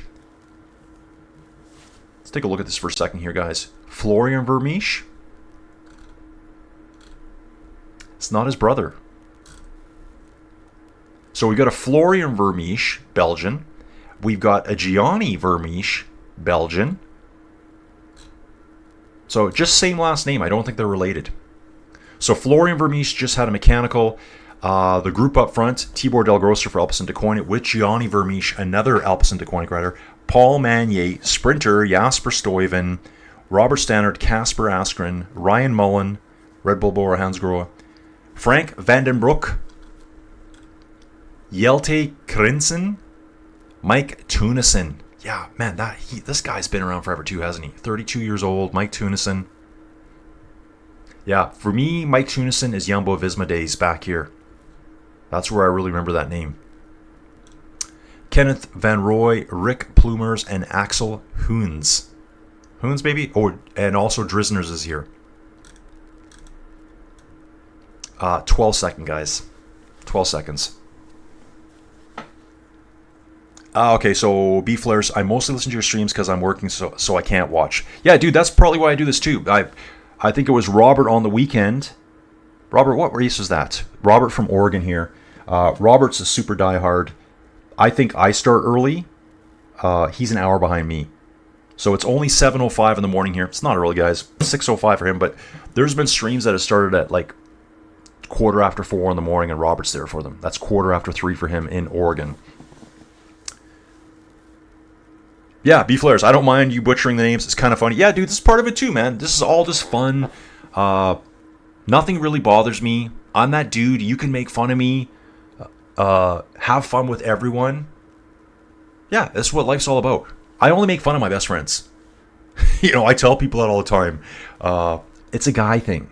So a lot of guys are like this. The people you make fun of the most are the people that you like the most in life. That's just the way us dudes are. Now, there's a lot of ladies that are like that too, which I really enjoy them. So, yeah, butchering the names is all part of it, guys. I've had people say, oh, you say it this way. And then I will correct it. And I'll probably forget 15 minutes later, but I'll do my best. Actually, that's one thing I got going for me maybe my cycling fitness isn't great these days, but my Memory for details is on par. I am riding daily again now, guys. I'm not going to go super long yet. There's a bunch of rides on Ruvi. They've got all the Ironman courses. So they have the half Ironman events, all 90Ks. So a full Ironman event, I think, is the cycling component is like 185K. They've got a ton of those. I'm not ready to ride 90K right now. But yeah, I'm riding 30, 35K every day. I'm just getting consistent again. Consistency. Ride every day where I need to ride every day. Yeah, T. Royven, that's a Grand Tour type level breakaway. Yeah, guys, again, once I saw the lineup for this, I'm like, okay, I'm definitely doing this race here. I am definitely doing it. I used to ride 1,500K cherry rides per 6-month riding season. I would ride 10 to 15 miles per day after work. I love to ride. My club would do 35-mile rides. Yeah, nice, Don. Lots of riding. Be right back. Oh, he's going to the kickbox. Don's our local vigilante enforcer. So Don zips out for a little bit, does his thing in the park here. I love it. So cool. Yeah, guys, I'd like to have it so I can bang out a couple of long rides per week. Daily rides could be anywhere from 25 to 35 Ks just to put time in. Crashing the Peloton, guys. I don't know which Peloton right now. I'm still waiting for video feed. And I think you know when I'm watching Pro Cycling Stats too, they don't have video feed right now either. They're somehow getting results, timesheet feed from the race itself. And I think Pro Cycling Stats now is a pretty big organization. They have a lot of people working for them. Remember, guys, I just work for myself. It's just me. Just me. So yeah, B Flair is here, dude. I'm so glad you're listening. Robert said on the weekend, again, I don't remember what race it was. He goes, thanks, I just listened to the whole thing, didn't see 1 second of it. So he's busy just puttering around doing something. That's kind of how I listen to stuff too. I listen to a lot of podcasts. I find a lot of times I'm like, okay, I got to go back and rewind that because I don't even know what he said there. It's just on in the background. Sometimes I'm not even taking all of it in, but I want to take it in. And it's just different than the mainstream. I think I see those, that's probably the comments I see the most about my channel is people like how I'm doing it differently than the mainstream. I think everyone's kind of sick of seeing 3 people sitting there, all talking on, cameras going from one person to the next. Guys, this is my room I'm in. The only thing fancy about this is I've got the crappiest green screen back here you've ever seen. It was a free green screen that came with a light. You don't, oh, and if you want a green screen, guys, don't spend a lot of money on them. You can paint your wall green. That works too. You color code it with a chroma key. So you match the chroma key color to whatever your color of your wall is. Green just works the best. You can actually do a blue screen too, just so you know. I don't have anyone helping do any weird editing. Even so for some of my race videos from the past, I did do some editing. That's all me. Okay, Robert showed for a local club ride recently. They told me I had to sign their waiver or I couldn't ride with them, didn't ride with them. Yeah, dude. Yeah. I know, right? Guys, people always ask me to... So again, I'm going to back up. The comments where people say, I love what you're doing. It's different. I love the interaction. I love the community. They tell me whose voices they don't like. Trust me, I don't like those voices either. I just don't want to say those names. Because they're just doing their thing, I guess. I see some really, really polished, highly produced shows. They've got money. They get access to the videos. I don't like those shows. I don't like them at all.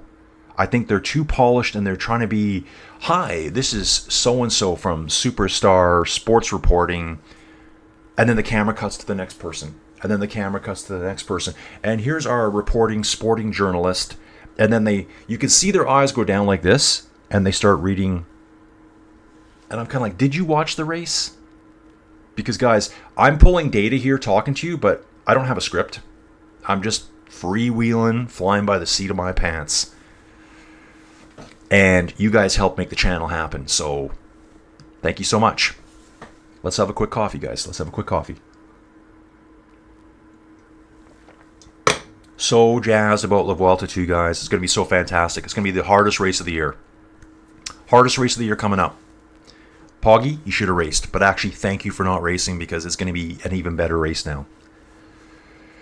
Poggy is refreshing his batteries, getting ready for World Championships in Rwanda and the GP Quebec and GP Montreal. Guys, if you haven't seen the Tour of Rwanda course layout, I only found out a few months ago that it was in Rwanda for the World Championships this year.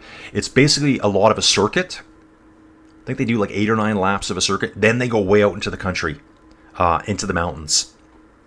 I think they only do one, I could be wrong. I think they do one huge lap out in the country. Then they come back in more circuits in town. Yeah, Robert, if I had to do that too, I probably wouldn't ride with them either. I'm probably more of a solo rider now. I just kind of like doing my own thing. So even like, guys, I'm in my GRC jersey today. This is a jersey that was made. That's my team over on Ruvi. Let me look. See? I named the team. That's my name. I'm the C in GRC. I started the Discord. Started doing some videos. Ruvi said, we love what you're doing. Might have promised me things. Never delivered. Made me irritated. I don't do Ruvi videos anymore, guys. Still like riding Ruvi, and I still will make some. I like doing my exploration Ruvi videos. I'm not going to do race videos for them that much. I will again this winter, obviously, but... Sheila, I love hanging out with you guys. I was watching Tour of Norway, and the commentary got old for me pretty quickly, so I like coming here and just being regular folks. Yeah, I think that's a lot of it. And even some of the ones I used to really like, now I'm just kind of like, oh, yeah, I don't really like it anymore. So that's probably the biggest compliment I get about my channel. Or when people say, dude, you could easily do this professionally. Yeah, but how? How do you get to do this professionally? I have no idea. Guys, I don't get paid to do this. My career as a geologist is long over. Actually, you know, I've got all these job notifications. In fact, why don't we do that right now, guys? This is what Colin does every day. Job notifications. Emails coming in. Indeed. Guys, you might be able to see this. Indeed. Buy. Indeed. Buy. Indeed. Buy. Facebook ads team. Don't even know what that means. Scotiabank is hiring. Now, buy. Outside sales rep job. Buy. Geologist opportunity in Canada. Let's take a look at that one. Senior substation engineer. That's not being a geologist. Buy. And then I get a lot of people advertising to me now. Guys, I get this all the time, dude. I think now that my channel's doing good because of you guys, now I get all sorts of YouTube promotional people. Guys, we've got a 370 meter gap here between our 14 riders out front and the Peloton. It's 32 seconds. But I do want to go. This is what I do every day. This is natural, authentic Colin here, guys. I don't even look at them. Buy. Then I get all my promotion stuff. Buy. Goodbye. Don't want to look at you. Bye. If I missed anything important, oh well. Not even applying for jobs anymore. 100% focused on making this somewhat successful. Do I need to be a superstar YouTuber? No, not at all. I just want to have fun and have a tiny bit of money through my ads so that I can keep doing it and growing it. And it's just the best part too. This is what I love the most right now too, is the people that read the comments. And Joey Jojo is in the chat. I don't think she is right now. She might be. I don't know.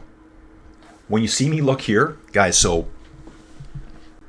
I'm in the basement in the 10 by 10 cube of just life domination, we're going to call it today. That's what we're in the cube today. It's not pain and suffering. It's life domination. I'm in the basement, and I actually have a window in this room in the basement looking outside, but it actually looks into our living room. So this house would have been built with no garage. Then they built a garage on the side of the house, so that window got kind of locked into the garage. Then we converted the garage into a gigantic living room. So we have like, the garage door became all glass. I think there's 2 glass doors there, 4 windows. It's like a sauna in the summer. We put a fireplace in for the winter because that room you would die in the wintertime. It has no heat. It's just a garage, and there's like no insulation in the roof. Dude, our Stanley here too. Yeah, dude, I should. And you can multi-stream through OBS. I should just... Okay, you know what? I'm going to fire that up today.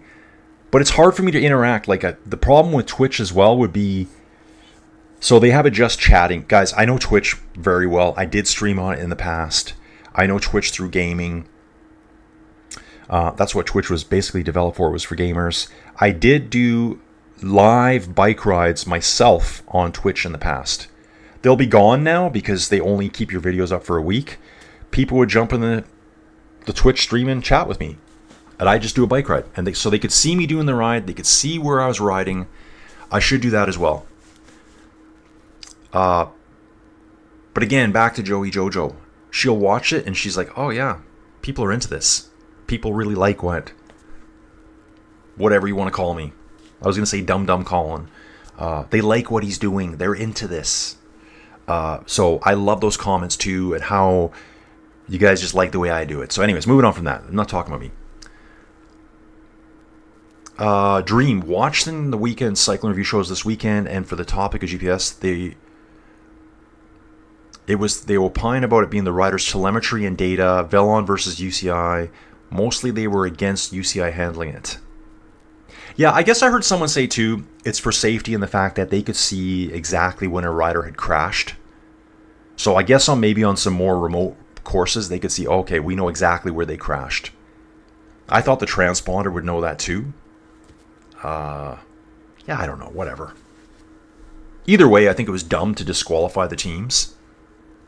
Maybe disqualify them after the fact. Like, let them race. Oh, that's why. Yeah. Yeah, did not realize before yesterday that the young rider Muriel Furier, who passed away in the World Championship road race, lay at the bottom of a cliff for an hour and a half before they found her. That's why GPS. Yeah, that's what they're saying. They want to have more coverage of them.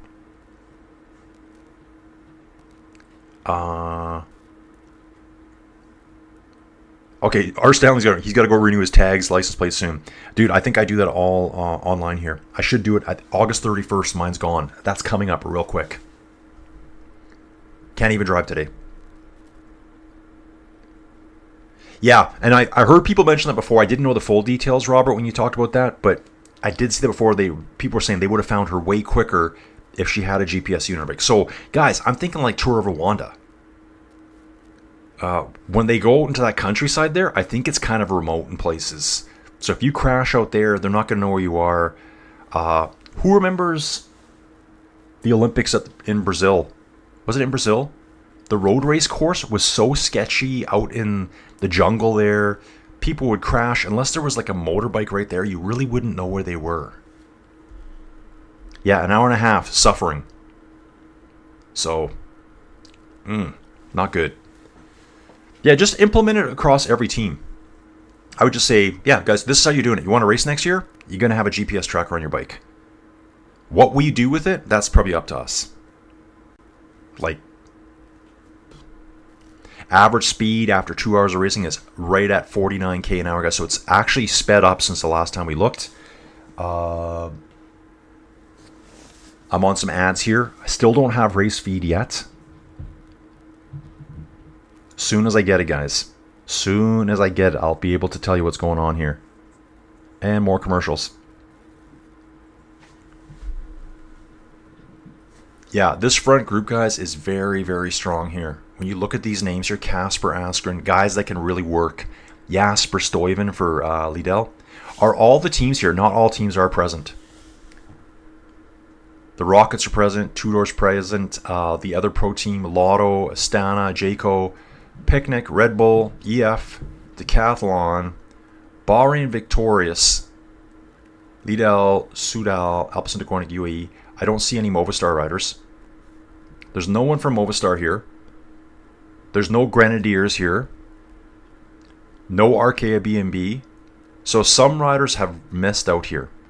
Those teams will be panicking a little bit. Bet you those teams will now be on the front trying to do work to bring this back because they have no one up front. Dries de Bont, let me take a look at this dude here. Dries de Bont, what did he do most recently? Okay, I can see this is kind of slow right now. The big teams already have their own GPS. Muriel was a junior, so her team had no GPS. That's the thing they have to solve. For the poor teams and junior to have GPS, yeah. Yeah, that's right. I mean, there's all sorts of different budgets in these teams, you guys. So yeah, the pro team, the World Tour teams have all the money in the world to do what they need to do. It's the World Tour teams, and this applies all the way straight through different levels of budget. I did learn something cool last night watching the Titema Rockets. Yeah, still on commercials here, guys, waiting for it to start. So there's 18 World Tour teams, then there's the pro teams. The top 2 Pro Series teams, so World Tour, Pro Series, Continental Series, the top 2 pro teams are guaranteed wildcard entries to the World Tour events. So the first and second place Pro Series teams always get an invite. The rest are at the discretion of the race organizers. Those race organizers can kind of do what they want. So you can see here at Renewi Tour, if we go to the start list again, guys, Tour Limousine I wanted to do as well. That race is so hard. So when we look at the start list here, I'm going to jump back in again. So we got 18 World Tour teams. Then we got Team Flanders Baloise, Wagner Bazin, WB. I bet you those were the 2 optional. Well, there's more because Lotto's Pro Series as well. There's 5 of them here. They don't have to have 5. It just kind of depends. Sometimes they'll only have 1 or 2 wild cards. Depends on the race series. Let me just come back here for a second, guys. I want to see what's going on here now. 54 seconds. So the gap is growing. Done 100 kilometers. I really want to see what's going on here. Come on, video. Let's go. Yeah, dude, exactly. To Royven. That's what I'm saying, too. Surprised to see Paul Magnier in front. He should be the lead out from earlier. Guys, take a look at this here. We'll do it this route. I like having the start list always handy and then having a secondary one ready to roll for stats. Tim Merlier, arguably, right now, today, top 2 sprinter in the world. Himself and Jonathan Milan would probably get that. Okay, Jasper as well. Sorry. I'm always going to put those 3 into a group right now. 1, 2, and 3. Those are the guys that are really on fire right now. Jasper, Jonathan Milan, and Tim Merlier. Wow, Tim Merlier is 32 years old, still sprinting at the highest level. And here we go, guys. He won 2 stages at the Tour de France this year as a 32-year-old sprinter. So I was talking about Dylan Groenewegen earlier. He's 32 as well, just not having the greatest year. There's a chance he could come back and easily win stages for Unibet Titema Rockets next year. But Paul Magnier here, he's their young gun, 21 years old, basically a high-level sprinter as well. 3rd at the Hamburg Classics just on Sunday. So that was the huge peloton that chased back on. And what was his name? Rory Townsend? Irish rider, I think? Or is he Australian? Q36.5 rider, I believe. Okay, why don't we do that right now? We're here right now, guys. Let's take a little look at that. The more we talk about it, the more we remember it. Rory Townsend, Irish rider, riding for Q36.5. I think that was their first World Tour win as well. I think that was Q36.5 first World Tour win, like a World Tour event, not a 2.1 or a 1.1 race. Arnaud Delis, 2nd place. Paul Magnier right there, 3rd place. Look at the names. Jasper Philipsen, Danny Van Poppel, Fred Wright, Binyam Girmay, Wout van Aert. They're all there. This guy was the lone survivor of the breakaway. He won easily, but he was just running out of road. They ran out of roads. They couldn't catch him. They totally screwed. And actually, I've been thinking more about it. I'm like, yeah, these breakaway guys that win, the Peloton just screwed it up. It's their job. They know how to get this job done. And they screwed it up. Visma Lisa Bike pulling Peloton. That's a good comment here, because now that you said that, Mr. Pro Cycling Stats, there's no Visma rider up here. So they're another team that has no one in that front group. Movistar has no one in that front group. So yeah, definitely a surprise to see Paul Magnon there. He should be with Tim Merlier for the finish. I guess they think, use him as a satellite rider up front. They always want to have a rider up front. It should have been someone else. But yeah, this guy should be leading out Merlier for sure. Robert, that was a terrible World Championship in Colombia in 1995. Abraham Alano looked just like Indurain, won on a flat tire. Dude, I didn't even know that. Did not know that. So Robert's always got some great comments here coming through. Actually, if you look over on the Discord, guys, the Inside Cycling World Discord, the YouTube goodies is getting even better. We've got all sorts of stuff from the Tour de Pont there. There's a dude there called X-Man. He's been posting a whole bunch of stuff from the Philippines. The Tour of Luzon race there. He actually posted something from a Philadelphia race. There's a hill climb they do there. Really steep. It's very short, very steep. The something wall, the Maniac Wall or something like that. From yesteryear. They don't run that race anymore. Racing in the States used to kind of be a thing. Like in the 80s and the 90s. Okay, well, you had the Coors Classic in the 80s. Then there became the Tour de Trump, which I think transformed to the Tour de Pont pretty quick. Seeing at the back of the Peloton, riders are dropping. Whatever that means. I'm just going to scroll down a bit here, guys. Tour of California is coming back, apparently. But I think there was a better race circuit in the past in the States. Like World Tour events. There is I think there's a World Tour event. I think it's in Maryland, I believe. When is that? Let me have a little look here, guys. It's a U.S. race. Races tomorrow. Next races. Maybe it's already happened. So big things for me coming up next, guys, will be the Vuelta, obviously, on August 23rd. Actually, come here. I'm going to try to do this Britannia Classic as well. That's a really good race. I do have access to GP Quebec and GP Montreal. They happen to fall right during the Vuelta, so those will be double-day streams. Il Lombardia, I will be doing that. The Tour of Guangxi, I will be doing that. And those are the World Tour races. There's quite a few more in here. Let's go look at the calendar here. Where are we right now? So this is kind of what I'm thinking, guys. Wow, the Tour of Bulgaria. Didn't even think about that one. Just looking here now, guys. I've got a huge list. Okay, so there's the Britannia Classic on August 31st. I'll just keep going here. Trofeo Emilio Paganisi, I think I'm doing that one. Lloyd's Bank of Britain. Bank Tour of Britain. I might do that one. I don't think I have video for that one, though. And then it's... Okay, where are they all? Oh, there's the Maryland Classic. It's on September 6th.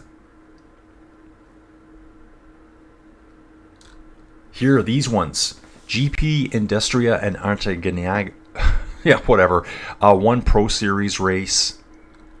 It's these ones. The Giro della Toscano. That's a 1.1. I'm going to do that. Here's the GP of Quebec. GP Montreal. There's other names I'm looking for right now. Yeah, I'm not even seeing them. They're like Giro del Emilia, I think it's called. There's Il Lombardia. Okay, anyways, I'm just kind of spinning my wheels here, trying to look for the stuff here. We'll hang in here, guys. 310 meter gap right now. Here's the mic, just kind of barely hanging in there. Duct taped on right now. Looks like we had a bit of a disconnect there, I think, guys, in the YouTube channel. Just about done with my workout. Glad I could make it today, Colin. Have a great rest of your day. Wife wants me to eat my nutrition and then spend the day with her. Colin, are you big into... I know you're about to jump, dude. Are you big into like the liquid nutrition? It's something I've never done either. I should probably do something like that. Carbs for rides. Like, drink your nutrition. Sheila's saying, I remember those races. There was a Criterion in my hometown at the time that we went around the square. So fun watching it. Calgary used to have one down the day. It was called the I think it was called the Electric Avenue Grand Prix, and I actually went down for it probably as a 17-year-old. Guys, we've only got 75 kilometers to go. Average speed 48.5 kilometers an hour. I think this is where I'm going to say very soon phase 2 of the race starts. It's all been just kind of getting set up today. We've got a sprint point coming up for sprint points. Obviously, if they don't catch them, they're all going to the 14 riders up front. 16 riders up front, actually. Then we've got the green kilometer. The green kilometer is very important if you want to be in the GC classification. There's a lot of time available there. And these races, they might sit with like 1 or 2 second time gaps for the entire race. So to be able to get 3, 2, and 1 points,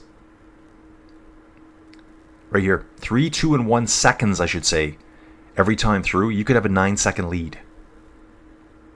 Plus whatever little bit of a time gap you have at the end. It's going to be a sprint finish, so probably not. So it's kind of a weird race. It's a sprint race / GC race at the same time. Okay, Colin, the only liquid I do is a protein shake after workout for that golden hour. Okay. Yeah, Colin, my nutrition is horrendous. I got to get better at it. I find my nutrition is basically, I finish my bike ride, I grab something salty, eat too many snacks, fall asleep, wake up, then I'm in a coma for the rest of the day. Officer Cyclist, dude, where are you from, dude? Brand new to the channel, I can tell it right now by your name. Good morning, all, new to the channel. Thanks for the energy, motivation, and great updates. Dude, thanks for being here. Dude, let us know where you're from, what kind of riding you do. Seeing my YouTube channel go up and down, guys. It's just saying disconnect, reconnect the chat anyways. My internet's probably acting really goofy right now. Take a look at Mr. Starlink here. Says we're online. I can look at the stats here, and it says we've had no outages. So I think it's more of a YouTube issue. Officer Cyclist is from Doral, Florida. Dude, I don't know where that is, but I always think about Florida. It's like, and I always whine about this too. How do people get to live in such cool places? Because if I had a chance to move somewhere warm, I would. I'm just already thinking about the winter coming here. Somewhere that you don't got to worry about the winter. I think we were watching a crime show, me and Joey Jojo. And it was somewhere in Florida. I'm like, you got the ocean right there. Every day when you're pissed off at the world, when you're stressed out, just go to the ocean. Hang out at the ocean for a little bit, de-stress. We do have some nice weather here now, guys. We're going to be we'll be 70 today. A bit warmer next week. And then we'll start the decline into the cold of the winter. Carb drink before the workout too. Yeah, smart. That's what I should be doing. I feel like I'm always depleted on my rides. Okay, guys, let's take a look here. Video feed should be now. They said 7:30 video feed would be up. So I better start keeping an eye over here. It's still not there. So all this World Tour stuff, I mean, I always think about that too. Are the camera bikes not there? Do they just send them out? I just don't think they want to bother broadcasting it all. Officer Cyclist, road cyclist since 1980, multiple state championships. Dude, really? Multiple state championships and international races. Dude, give us some more details on that. I'd love to know more. Dude, I still have no live pictures. Nothing. Nothing live yet. So I am on the right one, guys. I'm just going to back out for a second here. Oh, dude, it just came on. Boom, just like that. What's funny, too, is they actually do call it on Flow Bikes Benelux brackets Renewi Tours. Renewi Tour. So I think it was the Benelux Tour before. This is the 20th year it's been running.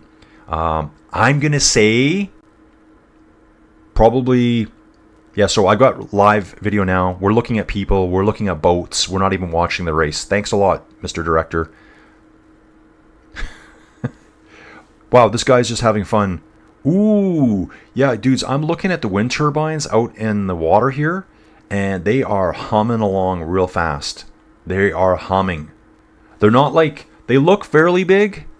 Yeah, they're big. They're not just doing that slow like this. They're like, they're going. So I think it's very windy at the race course. This dude has to stop zooming in on seagulls. So I'm actually watching a seagull fly around right now.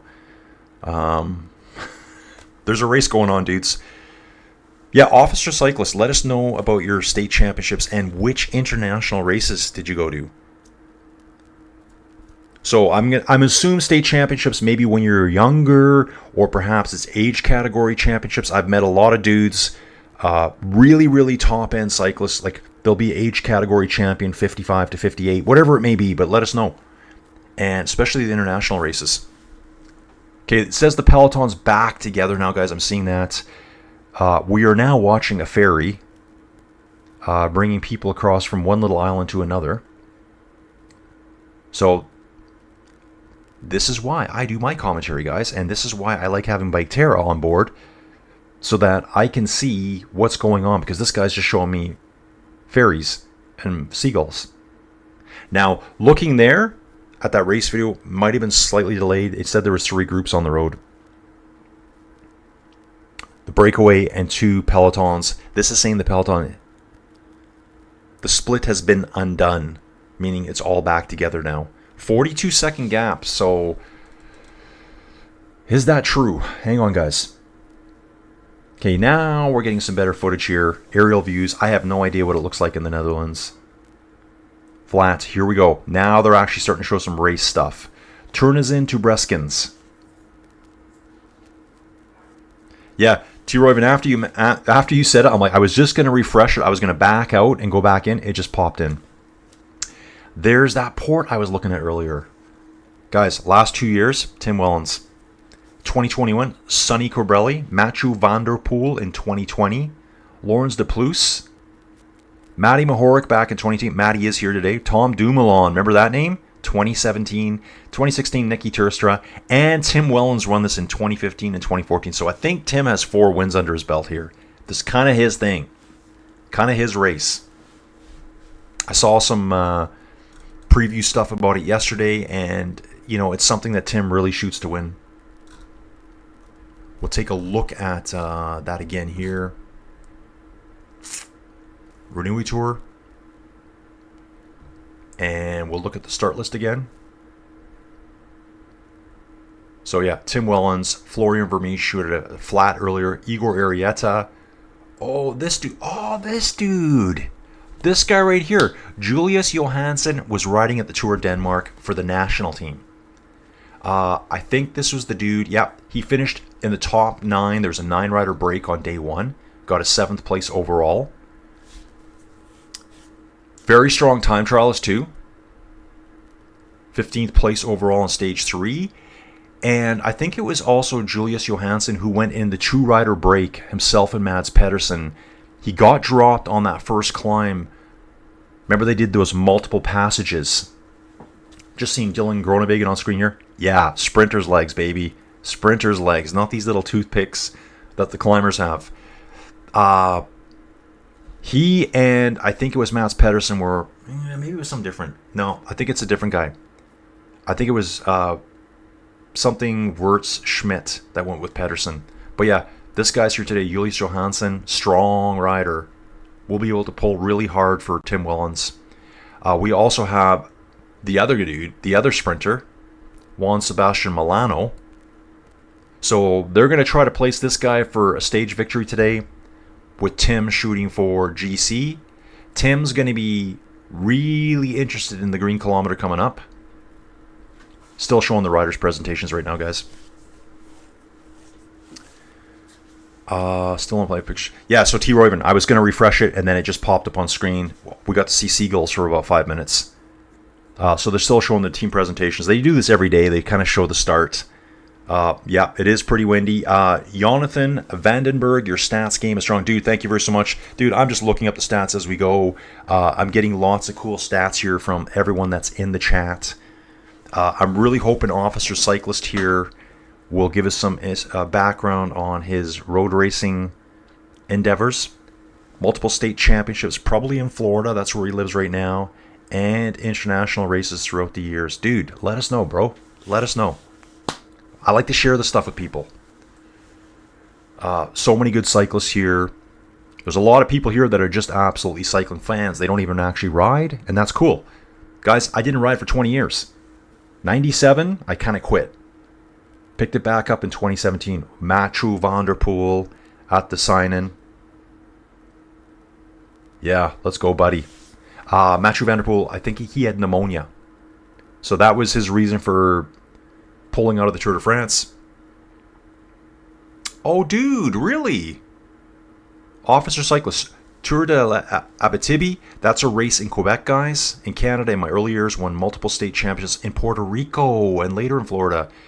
Internationally, Ecuador, Dominican. Dude, that's awesome. Dude, are you on Pro Cycling Stats?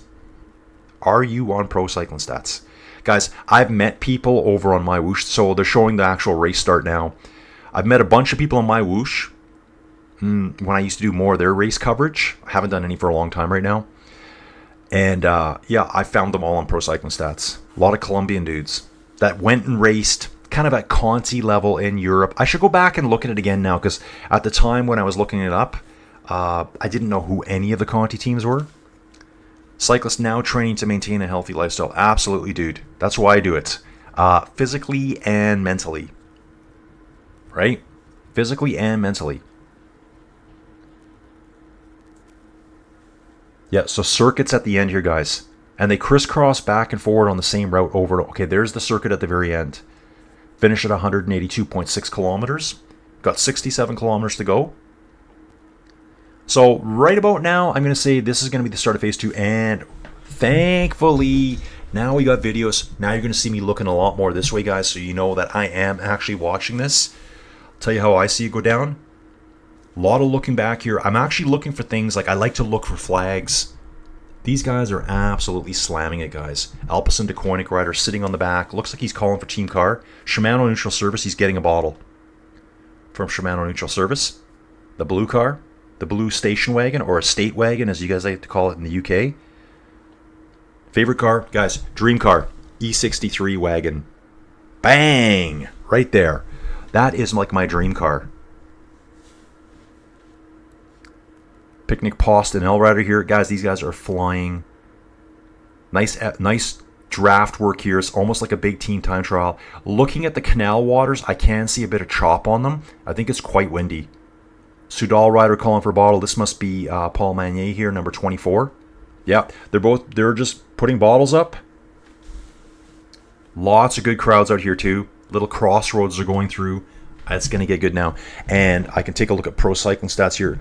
Intermarché, Wanty, Groupama, Cofidis, Team Visma pulling.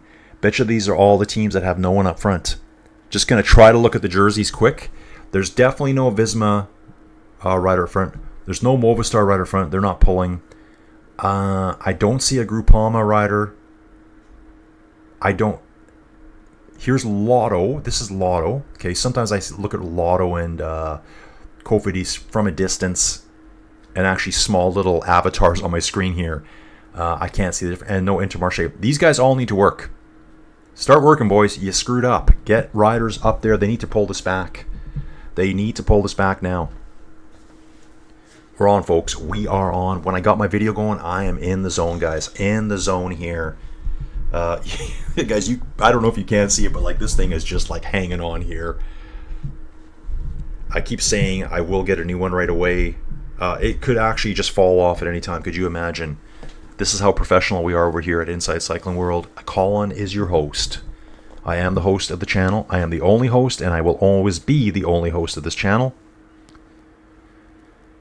Might be fun to have a co-commentator one day, but Yeah, here's Intermarché driving the front now, guys. Visma Lisa bike right there as well. I can see Decathlon hanging out over on the left-hand side of the screen. I don't think they have anyone on the front either. Okay, so Axel Hunes here is a Unibet rider. Mike Terneuzen, I think he's Astana. Mike Terneuzen is Astana here. And then we do have a Decathlon rider. I should know this. Dries de Bont is up there. So Dries de Bont did make the break earlier. But yeah, Visma's out of the mix here. R. Stanley, I used to have an 88 Mercedes 300 wagon.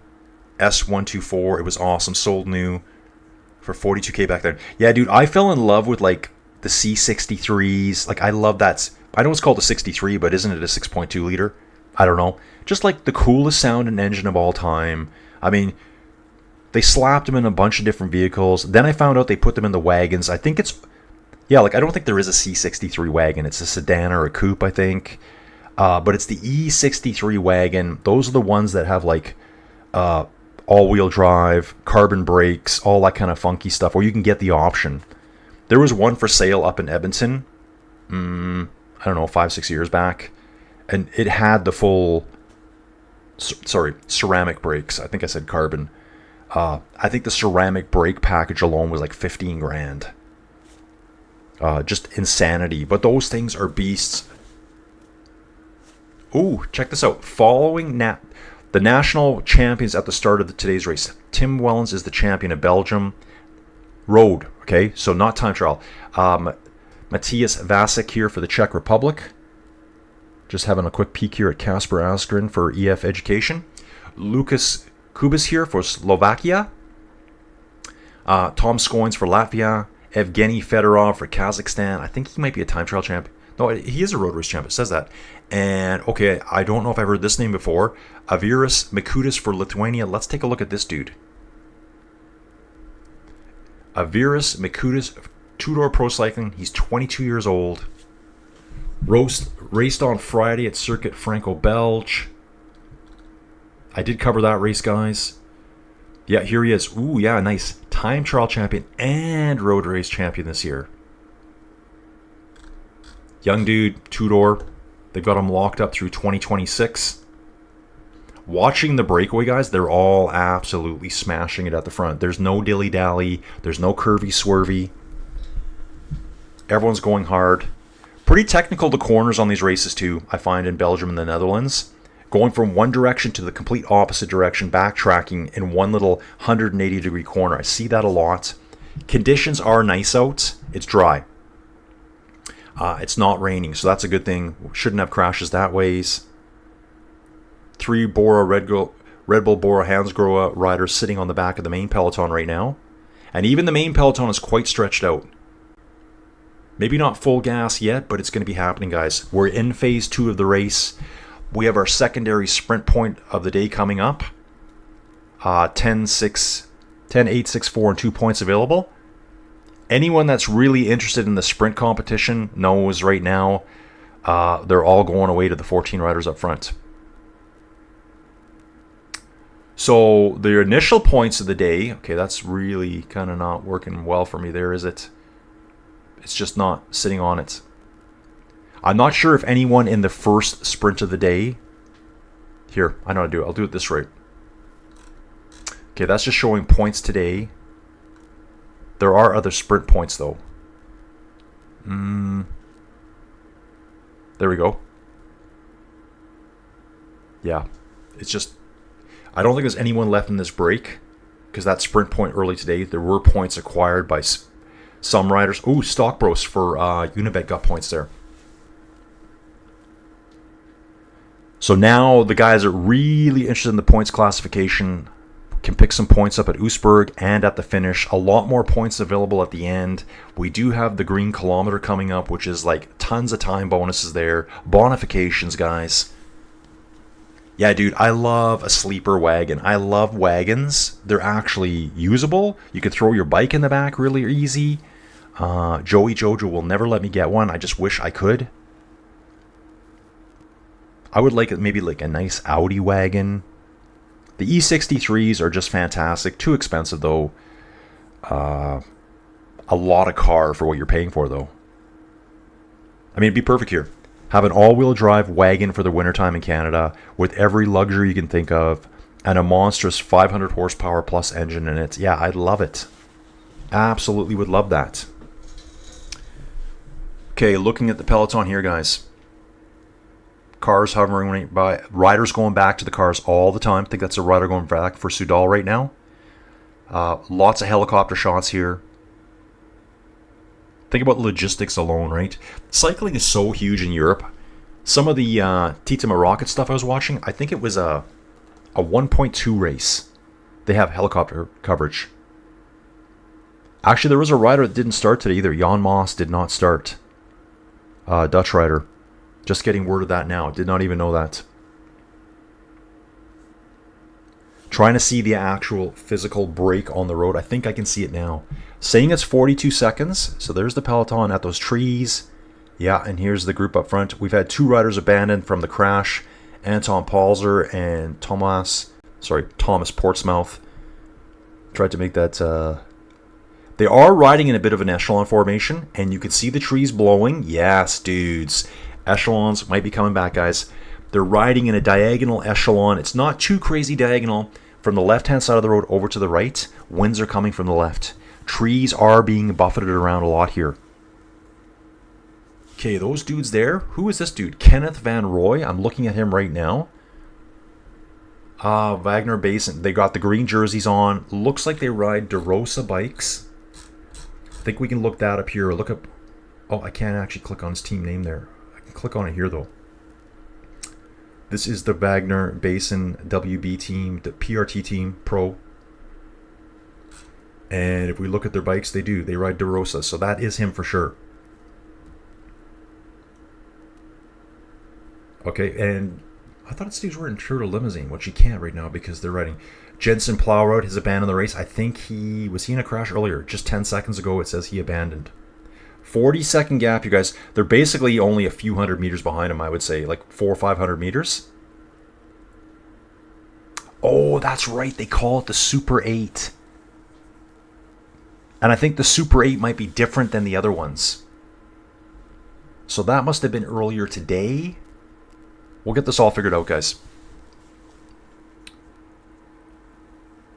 Yeah, that's on right now, too. So Swoosh Kid here follows all the stats, too. Martin Volter, Czech rider, won Tour Bitwa or Warszawska. I got to think that's a Polish race. Let me have a look at that. I know that was on today, too, guys.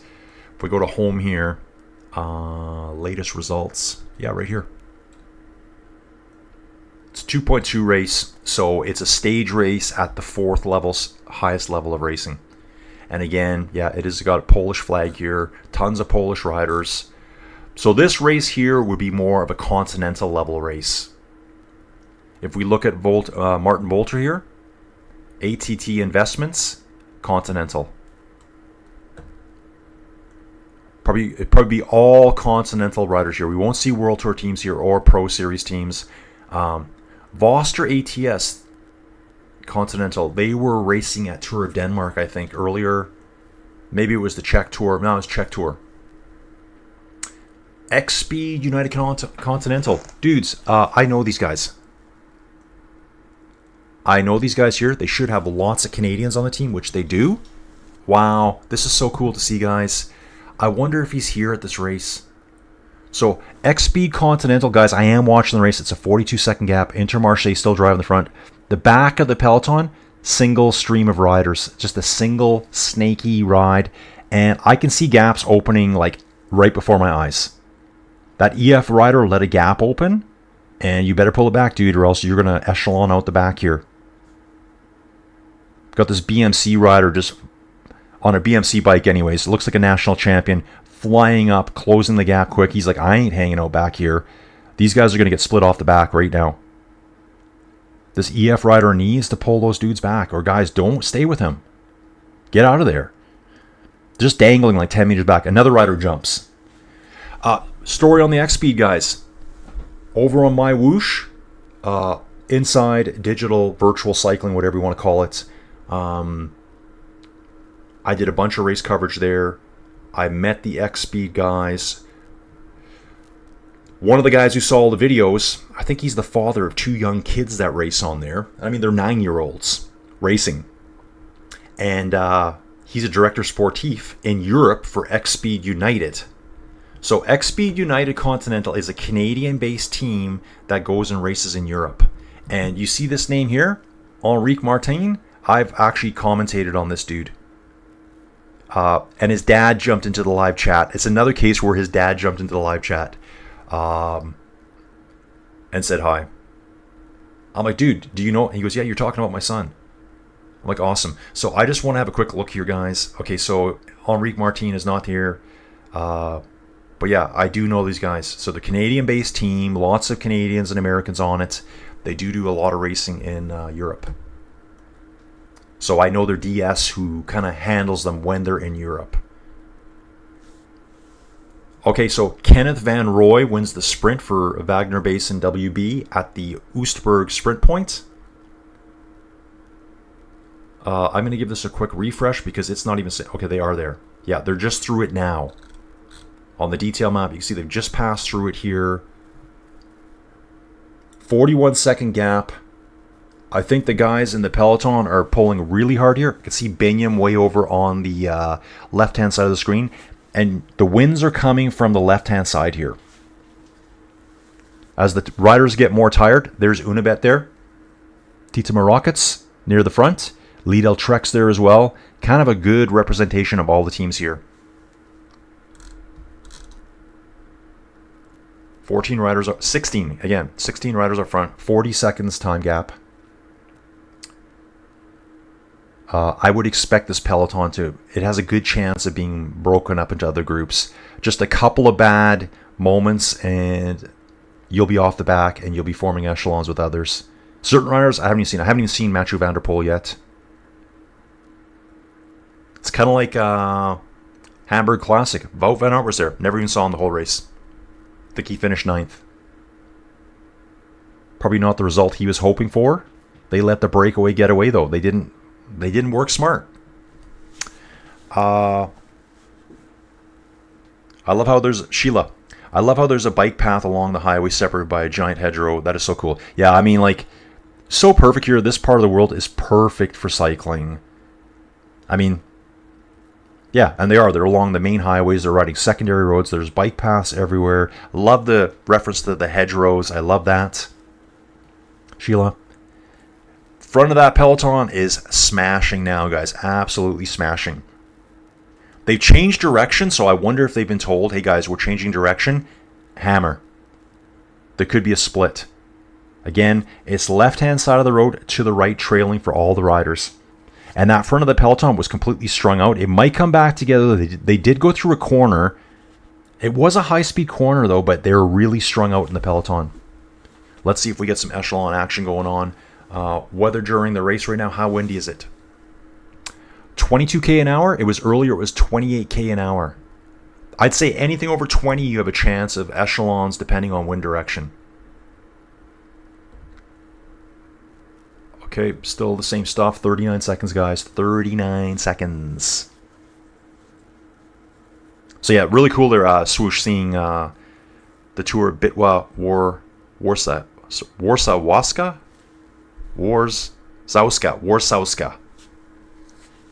There's my funny pronunciation for everyone who likes that. Here's Oostburg. Looks like a beautiful town. You know what I think I really like about the European cities? And not all of them. They don't have big downtowns. So like Canadian cities, North American cities, there's suburbs, and then there's a big blob of buildings right downtown. It seems in Europe it's all just kind of scattered around. There's no 50-story buildings all over the place. I mean, London has quite a few, I know that. We've got some guys cyclocrossing on the far left-hand side. I think there's a bit of cobble there they're actually riding on. So you can fight your way up at the left-hand side. There's a little bit of a shoulder on the road. You can squish your way up and pass people. You're going to ride some grass and dirt, but whatever. Visma on the front here too. 2 riders for Visma on the front with Intermarché. And there are riders being popped off the back. Here's a Visma rider right now popped off the back. I'm going to see who this is right now for you. Let me get back to this race on this one as well. Renewi Tour. Deutschland race is on right now too, guys. So when I look at the start list here for Visma, number 35, Attila Valter's out the back, guys. Attila Valter is out the back. Probably shouldn't be out the back.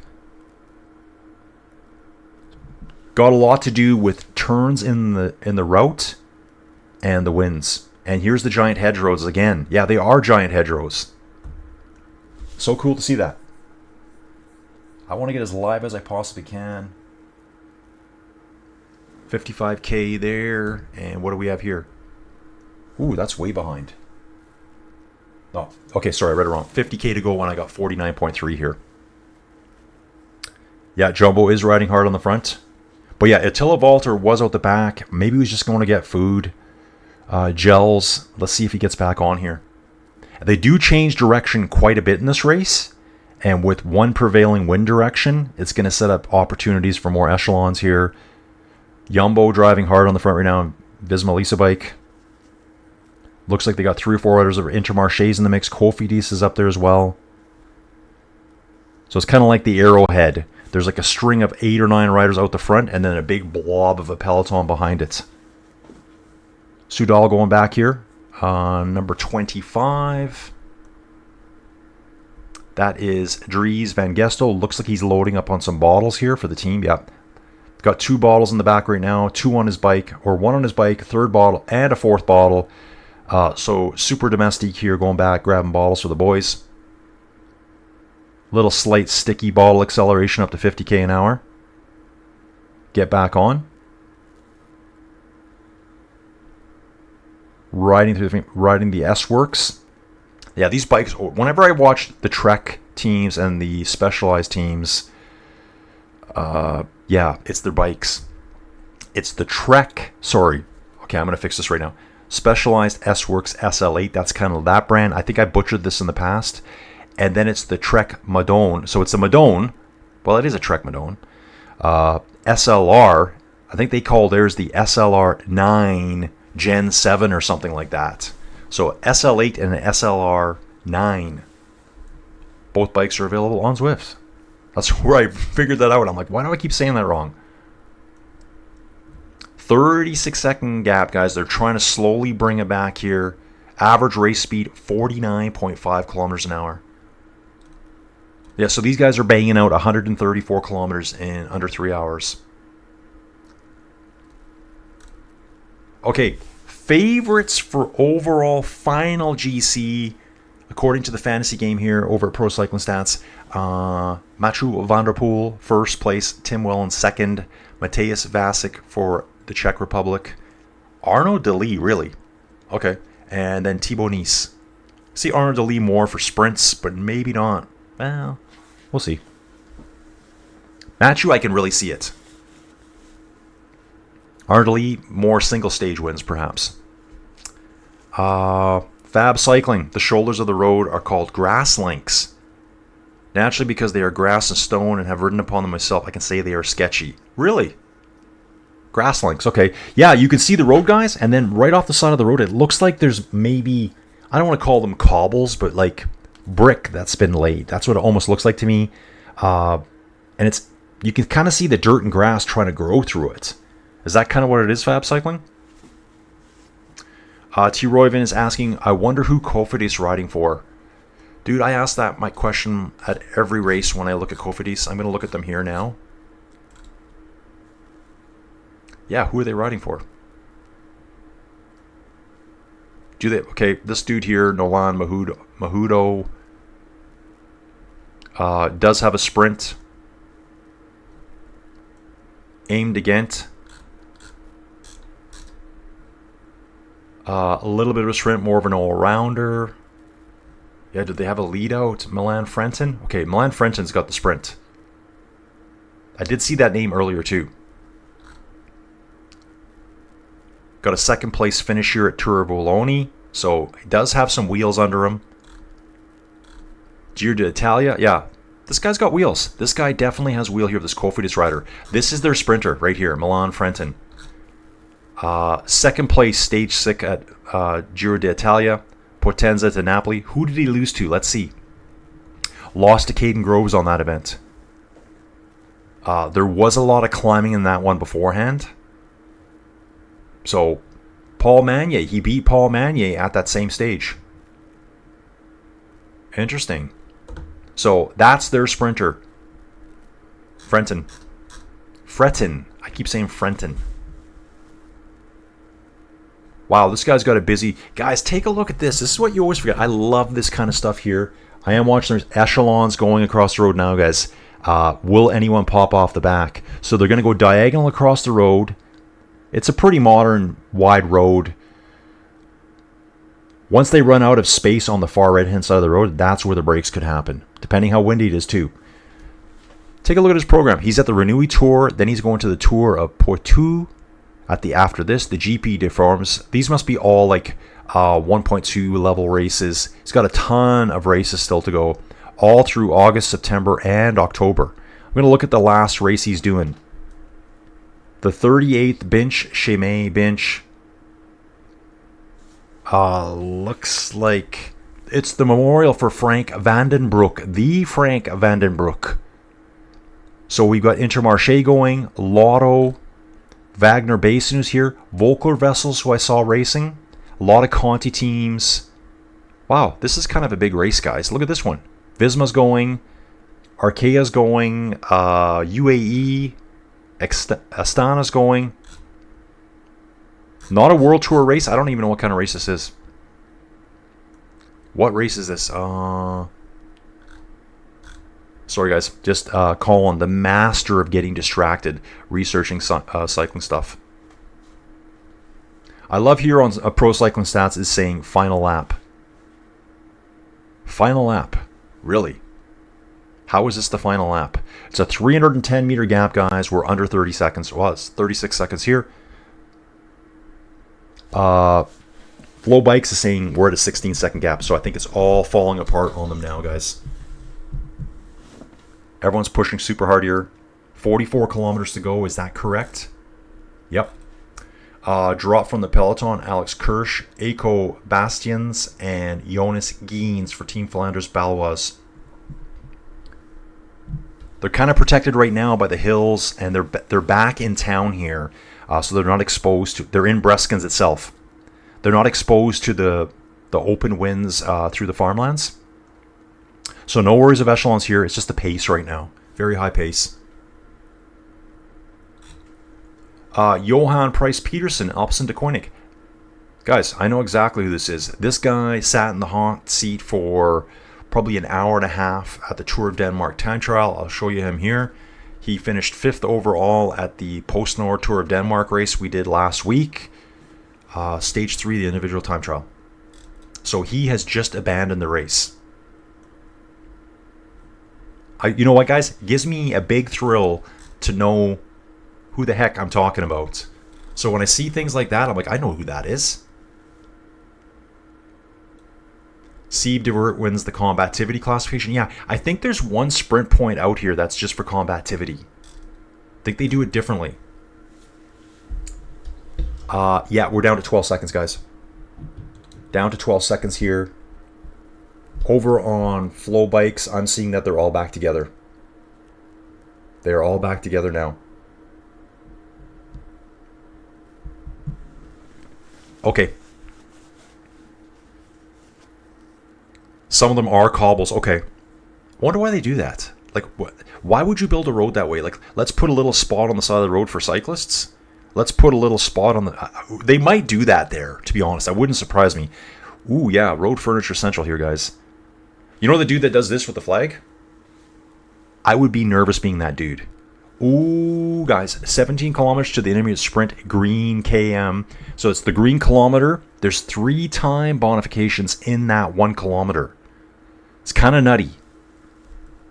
So there's going to be 3 points within a 1 kilometer gap. I think it's 1.1 kilometers actually. That there's 3, 2, and 1 seconds time bonifications available. So that 1 kilometer is going to be crazy. This one Intermarché guy, he's having a hard time grabbing his feed or his bottles. They are going through a feed water bottle point here. Actually, just bottles, it looks like. So things have slowed down a little bit here right now. Now they're saying it is back to a 20-second gap. So things have either didn't come back together or just bad data coming through. Guys bunny hopping the traffic circles, of course. Speeding up. They're back out into the countryside now. Let's see what happens with the winds now.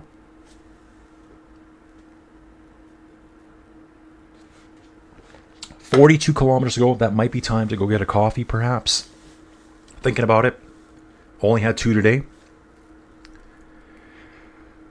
Yeah, so they put these grass link stones. Okay, this is what I want to call them. Fab Cycling is saying they are cobbles. Okay, I believe you. I kind of think of them probably as, when I call them cobbles, what I probably mean to say is like pavers, like paving stones that you interlock together, because that's what I'm seeing in the footage. But why would they build those? Like, why would you do that? We would never do that here in North America. I think they do it for just strictly for bike racing. That's why they're doing it. Visma on the front, guys. Intermarché there as well. T. Royven here saying Groupama riding for Paul Penho. Let's take a look at him, dude. Thank you, T. Royven. And, okay, I'll jump out of that one. That looks like a cool race to do, too. Guys, the more I dig into it, it's just fascinating the amount of absolutely friggin' awesome bike races out there to watch. So here we are, Groupama FDJ. Again, guys, this is a team I usually look at and go, yeah, I don't know. There are names I recognize, Valentine Madouas for sure, and I do know the name Paul Penholt. Let's take a look at his stats. And he is their sprinter.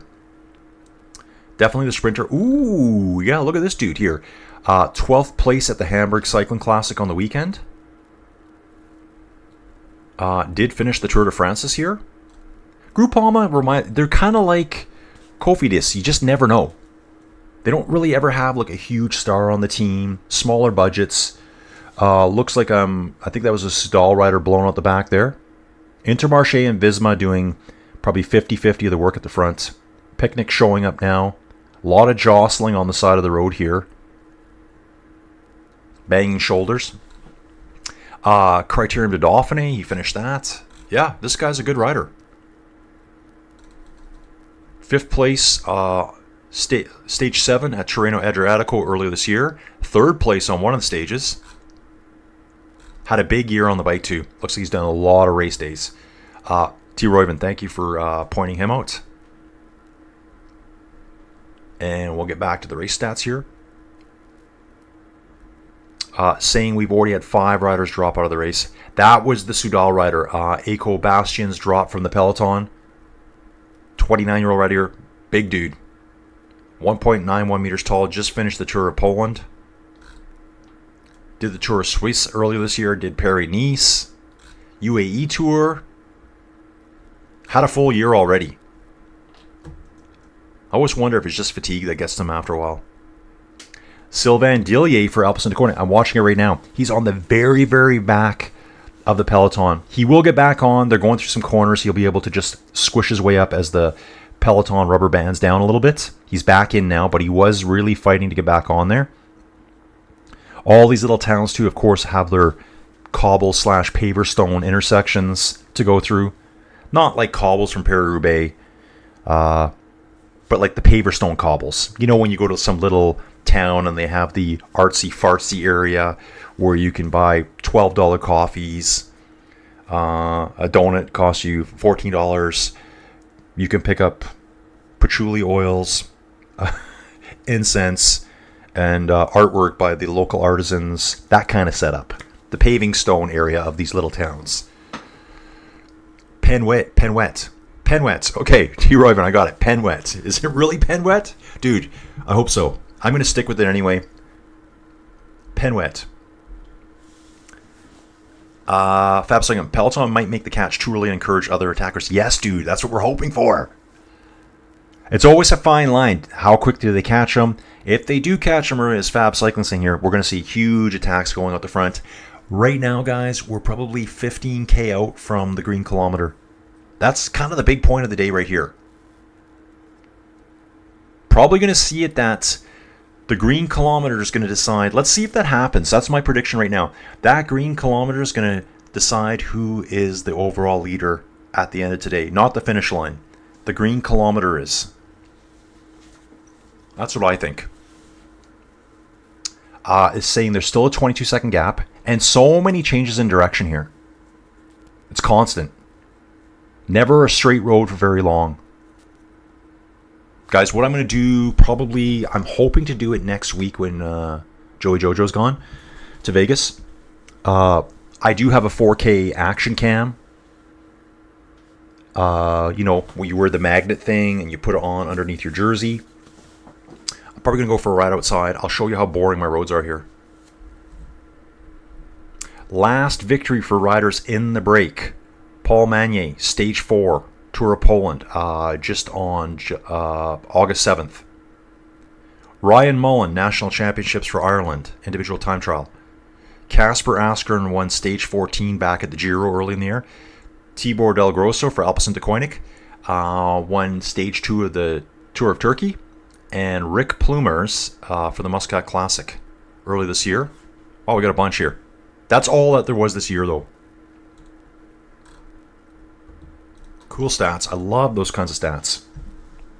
Every time I read a stat like that, so when I see the Antwerp, there's a ride here called the Antwerp Port Epic. Now I need to go do some research on that. I will then spend 2 hours studying everything I can about it. Yeah, your whole day can just be blitzed away. Yeah, so Visma on the front, Intermarché, Groupama is up there as well. 2 riders for Groupama. And seeing a couple EF riders lurking. UAE looks like they might be on the far left-hand side of the road, and Binyam is actually surfing their wheels. Kind of staying further back, doesn't need to be too far up the front right now. Okay, T. Royven saying, yes, it's really that. You can count on me for the French names. Okay, dude, you're locked in. You are my French name pronunciation expert. Penwet. And I'm going to stick with it. We got the local cyclists riding down the roads beside them. Yeah, again, turns here. And there's those grass links again. Yeah, they look like pavers, and they're about 5 pavers wide on either side of the road. Just, why? They're totally on camera now. You can see them plain as day. I guess, you know, I know what it is. They built the road way back when. Cyclists were getting annoying for the cars. They said, let's build them their own little mini road. They put the pavers on the side of the road at first. And then over the years after that, they built proper cycling paths beside these roads. Because that's what I'm looking at right now. I'm seeing a proper cycling path on the left-hand side of the road right now. I'm watching the break right now. Lidl Trek rider on the front. That Lidl Trek rider is Jasper Stuyven. Driving the front hard right now. 33 years old. 33rd place at the Hamburg Cycling Classic on the weekend. ADAC. I guess that's what you're supposed to call it now. Oh yeah, that's right too. Jasper is going to Sedal. End of this year. And I see love hearts flying. I'm going to throw some love hearts out to everyone here. Thank you for everyone being here. Guys, if you're a lurker, I know there's lurkers here. You lurkers that never say anything, please say something. Just get into the chat. If you can't do that, just quickly like the video so other lurkers on YouTube get to see this video later today. I would love to see Belgian and Dutch people go, wow, dude, I love this. I love this. Here's this Canadian idiot from Alberta, Canada. Don's back. He's gone and beaten up the kickboxing bag a little bit. Head of the race, we got a Bahrain victorious guy really driving hard right now. Who is our Bahrain rider here? Looks like Robert Stannard. Got one, yep, Robert Stannard here, Bahrain victorious. Earlier I called him Baja victorious. Guys, that's how bad I need a Mexico trip right now. Joey Jojo, if you're listening, let's book that trip, baby. Let's book that trip. Yeah, again, so many changes in direction here. Imagine this rain if it was racy. Okay, looking back here now, here comes the Peloton. They are absolutely flying right now through this course. I'm surprised there's not a crash back there. I'm shocked. Like, they take a left hand, then they're swinging to the right, then they're taking another left-hander. Really stretches the Peloton out. Okay, I was trying to look to see if there's any latecomers. Tim Wellens rocking the front right now. Tim Wellens on the front. Guess what, guys? It's green kilometer time coming up. That's what's going on now. Green kilometers coming up. Do I dare go away and try to grab a coffee? Do I dare? What do you guys think? You know what? I'm going to probably... Oh, I don't know. Average speed, 49.6 kilometers an hour. Slight roundup by Colin. Fab second. It's just how they do their road shoulders in the low country. I think they help with drainage and keeping roads drier. Okay, that could happen too. I thought it was for like basically a one cyclist wide little bike path on the side of the road, because that's just what I think. Because these roads are narrow to start with. And to be honest, guys, as a cyclist, it's annoying when you get held up as a driver by cyclists. It just is. So they gave them a little bit of room on the side, and then they built proper bike path networks later. This is Jasper on the front here. Jasper Stuyven again. Actually, it's not Jasper. That's Thibaut Nice. Where is he right now? He is in the main peloton, riding really far back right now. So, dude, start getting up to the front. All the GC riders need to be actively involved in the green kilometer.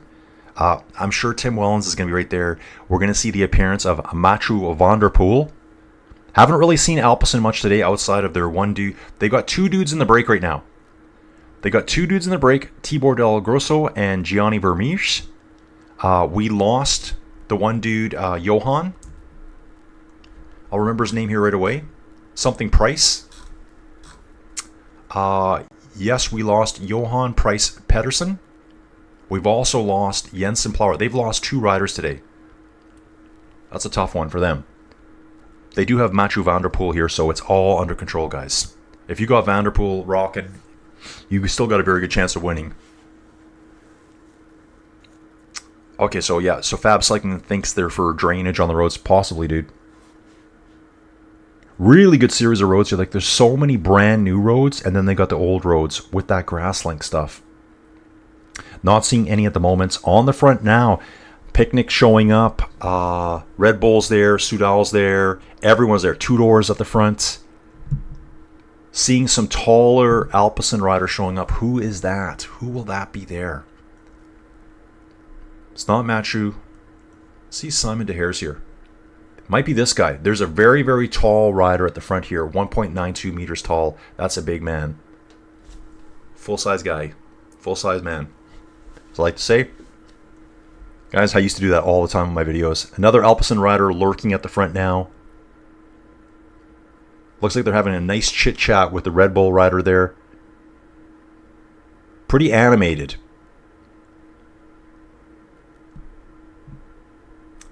Trying to figure out... Okay, so what exactly is going on here now? Saying 25 seconds back, so this is still the front group here. Let's see Tibor Del Grosso. Tibor's tall too, so this is still our breakaway group here. Peloton coming, guys. They're not far back. I think they're letting them dangle now. They are letting them dangle now. I wouldn't let them dangle too much longer because you need to be at that green kilometer right there. Green kilometer time, guys. That's what it's all about. So they'd let them dangle for quite a while. They actually had them almost brought back all together between around kilometer 70. Then they let the gap open up again. Hovering around 20 seconds right now. 30 kilometers to go, guys. Key point of the race is about 7 kilometers away. It's going to be really interesting to see how they actually do this. Fascinated by this. Let's get the mic over here. These little springs are just ready to die on it.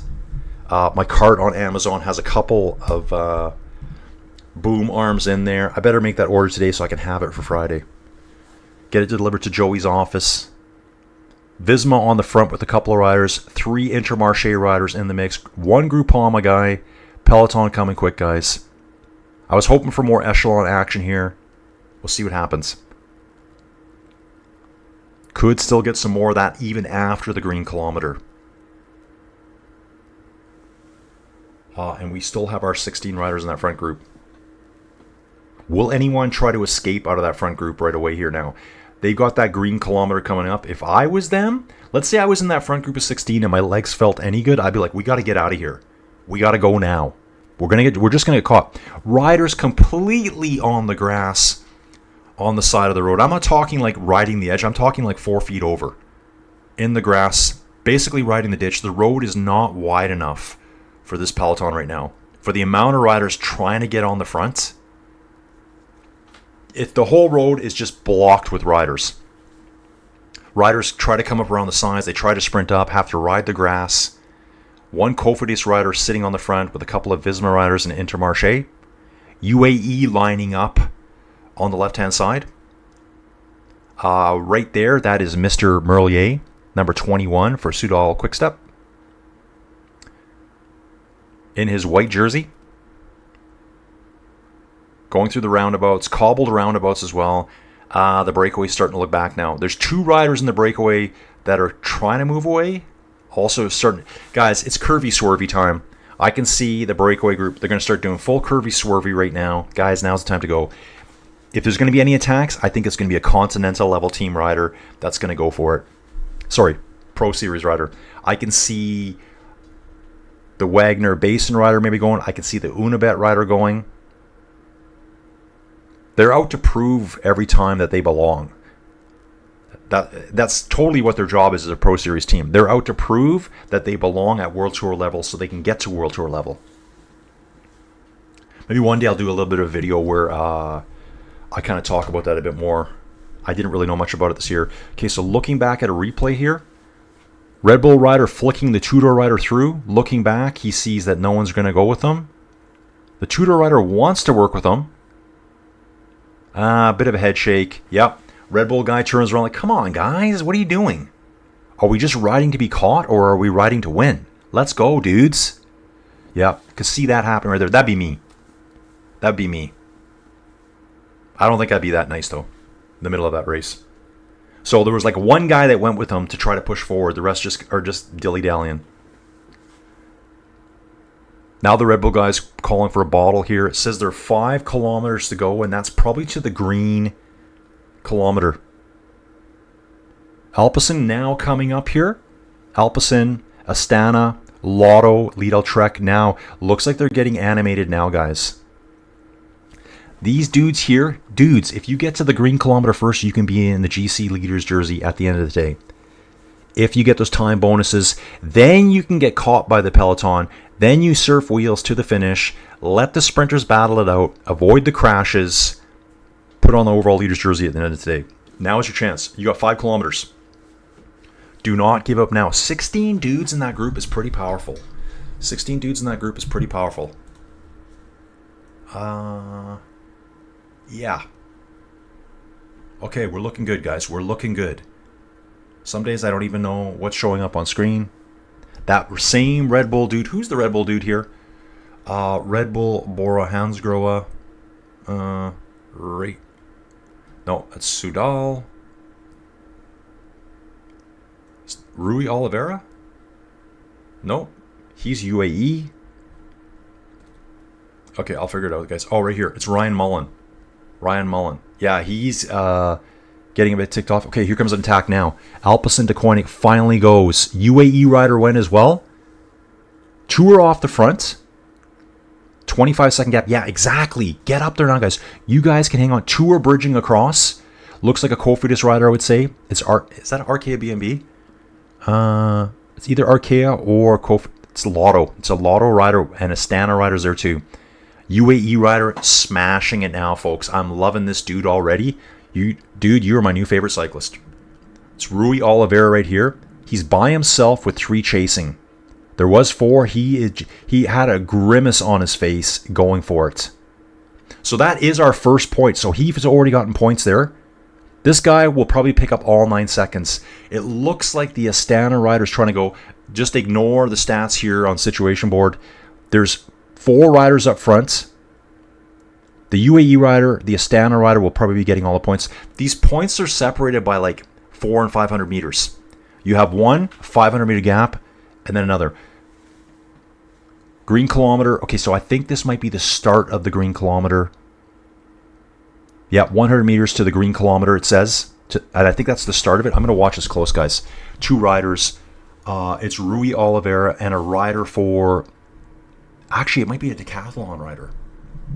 I think it's a decathlon rider. Then we got a Lotto rider and an Alpecin rider. Yeah, this dude here, Rui Oliveira, just absolutely grimacing at the front. 28-year-old.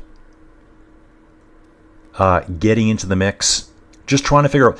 Okay, green kilometer sprint 3, so...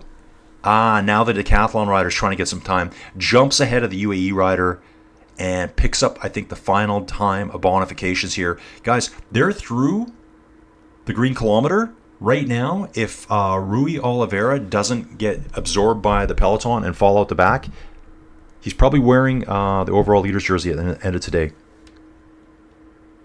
It is a decathlon rider here. I'm not sure why. That decathlon rider will be... Okay.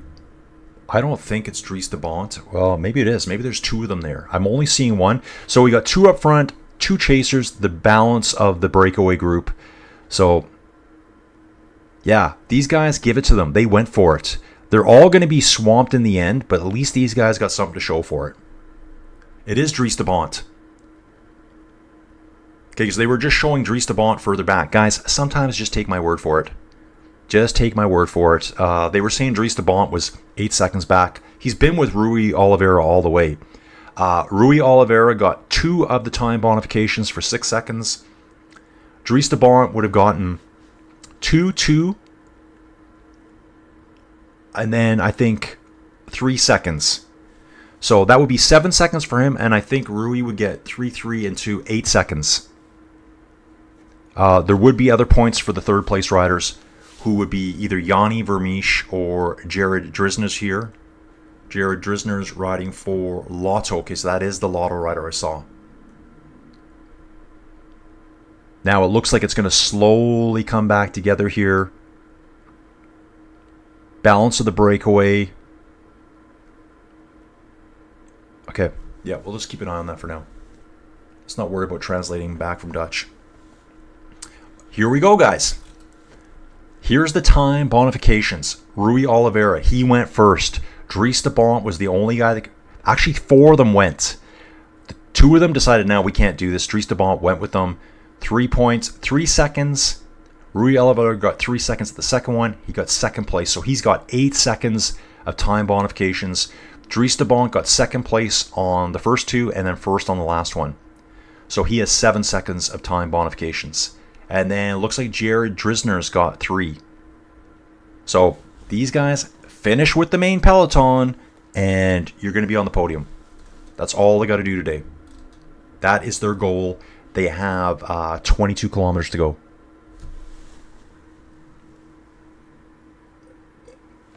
I think we get to see that every day. XH, dude, welcome aboard. XH, where are you from first? I can see your final... They keep saying final lap here. Okay, this time we are on the final lap because we've gone through the finish line 3 times now. One more loop around, we'll be back. I'd say right now, just looking back, main peloton, probably no more than 100 meters back. 125 meters. I can see the breakaway trying to sneak away again through town here. Bahrain and Victoria sitting on the front. Intermarché. Guys, it's really good about these two is that the riders get to really see what the finish line looks like. That final left-hand bend is going to be so important. Then it's a straight run to the finish line. Like, if you're not at the front and then that final left-hand bend, you ain't winning. That's pretty much guaranteed. So we got 21.7 kilometers to go. Riders working their way back up. Tim Merlier is probably a huge favorite to win today's stage. Huge favorite. Jonathan Milan's not here, so I'd say Tim Merlier is the best sprinter in the world at this race. Tim Merlier. We've also got Paul Magnier here to lead him out. And where is Magnier right now? Where is Magnier? He's still in the front group. I wasn't sure if he was there or not. So Paul Magnier should be the lead-out guy for Merlier today. I think Merlier is still far and away the best sprinter on that team. And probably in the world. Some of these guys might filter back down later to help guys when the peloton starts coming up. Like you can see here, Tibor Del Grosso and Gianni Vermeesch for Alpecin sitting up there. Mathieu van der Poel is lurking about 20 seconds back right now. Okay, guys, what I'm going to do right now, I think I got enough coffee to make it. It's nature break time for Colin. Please, with 21 kilometers to go, when Colin goes on a nature break, you cannot attack him. So do not attack me right now. You guys need to just chill out, and I'll be back very soon.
Yes, dudes, we are back. We are back. Okay,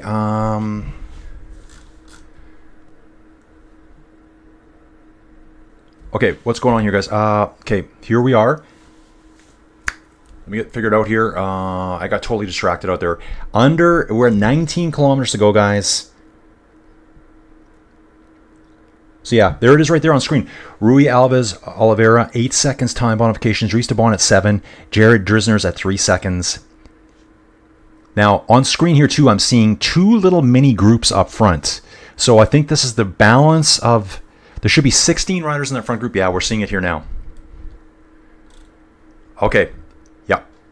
Johnny Vermeesch, Paul Magnier, Jasper Stuyvens, Robert Stannard, Frank Vandenbroek, and Rick Plumers in the front group. So we got 6 warriors going on the attack here. We have 10 behind them, which includes our time bonification riders. They just got to stick close by with those time bonifications. I can see EF driving super hard here, trying to get back on board. And the Peloton is still sitting around 27 seconds. Here's a cool one here. The following competitors will transfer to a different team next year. Attila Valter goes to Bahrain Victorious. Alex Kirsch to Cofidis. Jasper Stuyven, I mentioned that earlier, to Sudal. Fred Wright to Q36. Dries de Bon to Team Jaco Alula. Bastien Tranchant to Groupama FDJ. Louis Askey to Israel Premier Tech. Sven-Erik Bystrom to Unox. Then we got Dylan Groenewegen and Elmer Reinders going to Unibet Titema Rockets next year, guys. Again, 27-second time gap with 18 kilometers to go. Technical riding here, lots of turns. It's not like a straight drag. There's little spots where they can get away. The riders are looking back. They're all back together now. And it's saying 29-second gap. Mike Terneuzen joins Group 1. Is that true? Okay, he's back with this group here. So maybe they're just saying he fell at the back a little bit. There was 16 riders originally, and that's what they're saying there is now. Okay. Water bottles be flying. Yeah, this is time now. Don is asking... Okay, let me just back up. No, Don, Jasper's not at this race. Jasper... did race. I think he raced Hamburg Cycling Classics. He's not here.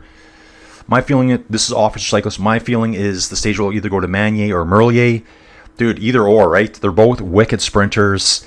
Peloton's got to drag them back first. We've got a 28-second gap. We do have 16 riders up front. It's not like we have 2 or 3 riders in the break. We got 16 dudes who I think are all pretty determined to get away. Now, unless they get orders from the front, like, hey guys, you got to slow it down.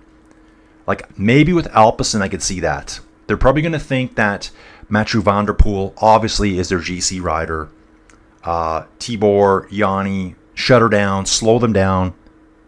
Okay, the Bahrain rider is going off the front. Bahrain rider going off the front. Robert Stannard again. He went earlier today. He's already got a gap on them. The picnic rider is going to start chasing, I think. He's looking around. Is anyone going to go with me? Tudor rider is there as well. Who is riding there for Tudor? It's Rick Plumers. Tudor Pro Cycling here. And just kind of noticing something here. Let's take a look at all these riders. Tibor Del Grosso. Rui Oliveira. Robert Stannard. Yeah, so he's on the front by himself right now. Mike Terneuzen here. Yep, he's probably got a 50-60 meter gap already. And there's some crazy Dutchman, it looks like, riding on the bike path beside them with his backpack on, doing a good job keeping up. Yeah, so Jasper's not here at this race, didn't sign up for this one. They've got him doing something else. Maybe he's at the Deutsch Tour. Yep, good choice here. Oh, and we got a decathlon rider out the back having a mechanical. I'm going to say maybe his chain is jammed right now. It's Pierre Gauthier. He's pulling actually over almost onto the bike path. Yeah, his chain was jammed. He's trying to fix it himself right now. That's kind of crappy with 15 kilometers to go. He will not see the Peloton for the rest of the day unless he can really surf those wheels. Yes, Robert Stannard going for it here.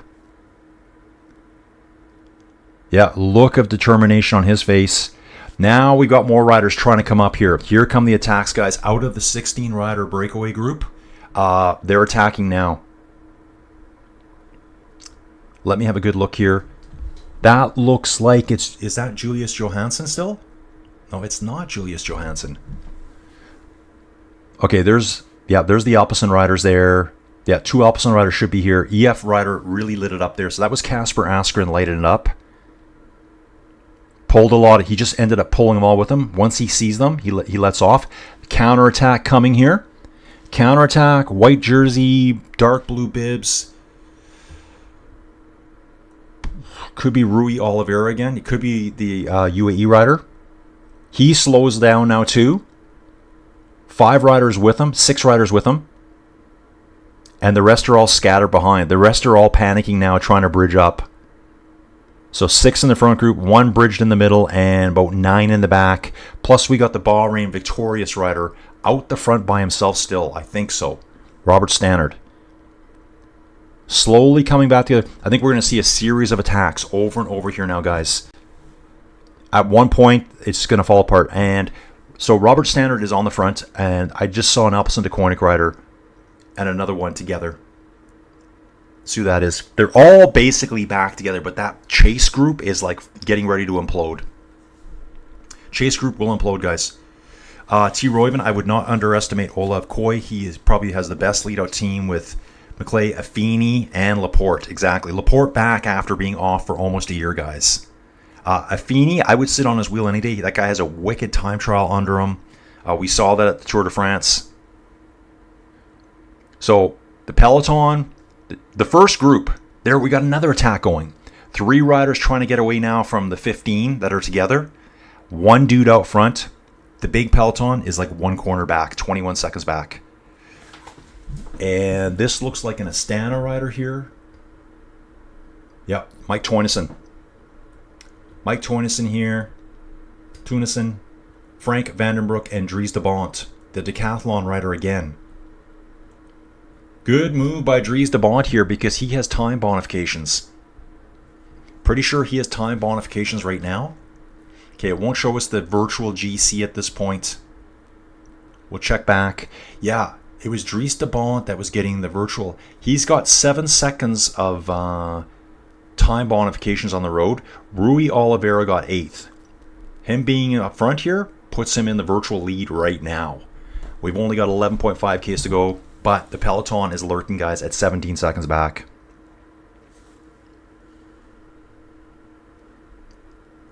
Dudes. I just love that. Dudes. Stannard rider jump across. It's Fab Cycling. How far behind am I in the chat here, guys? Okay, I'm getting pretty close. Where's Benny? Benny's lurking back. There's some guy. They're like 1 kilometer. They're like 1 corner back, guys. Maybe 150 meters. R. Stanley got out, got his tags for the next few years, grabbed some gas and a cinnamon roll along with the chocolate milk. Home on the recumbent bike now. Semi-recumbent. Jordan Guillou Merlier for the win. Dude, Jordan, where you from, bro? Let us know where you're from. How'd you find the channel? So those 5 that chased him back, they've now caught up with the Bahrain victorious rider at 11 kilometers to go. In fact, they're all there. And the lead-out Trek rider, that should be Jasper Stuyvens, goes right on by. Tudor there to assist. So it looks like we got about 9 or 10. There's probably 5 or 6 riders just off the back. Slight break between the 2 groups. They should all come back together. They're all trying to get away from that chase group now. Manny G. R. Stanley, same law. I'll just pay my tax. Guys, I'm doing that at the end of this month. If I was smart, I would have... guys, I live in such a small town here. I never have to wait in line. Binyam. Binyam is leading the front of the chase group, guys. Binion decides, let's up this pace, guys. We got to get after them now. I went to Airdrie a while back. I needed to do something for my trailer that I sold. And the lineup was out the door. I'm like, are you kidding me? Who stands in these lineups? Like, what kind of animal do you have to be to stand in these lineups? I went up the road 10 kilometers. There's a little town called Crossfield. Tiny little town. It's on the old railway tracks. Walked in, not one person there. Hi. Done. Go to the small places. Yep, Fab Cycling, you got it, dude. Fab, you're looking at exactly what I was. Binyam's trying to increase the pace. I don't think he wants to leave it that long. Especially with Paul Manier up there. and you're not with him, and he's got 20 seconds on you right now. Kasper Askren's a really strong guy. Jasper Stuyven, a really strong guy. Mike Terneuzen, super strong. Dude, I love it. I hope I'm the only person using the word bonifications. That's what Don's saying.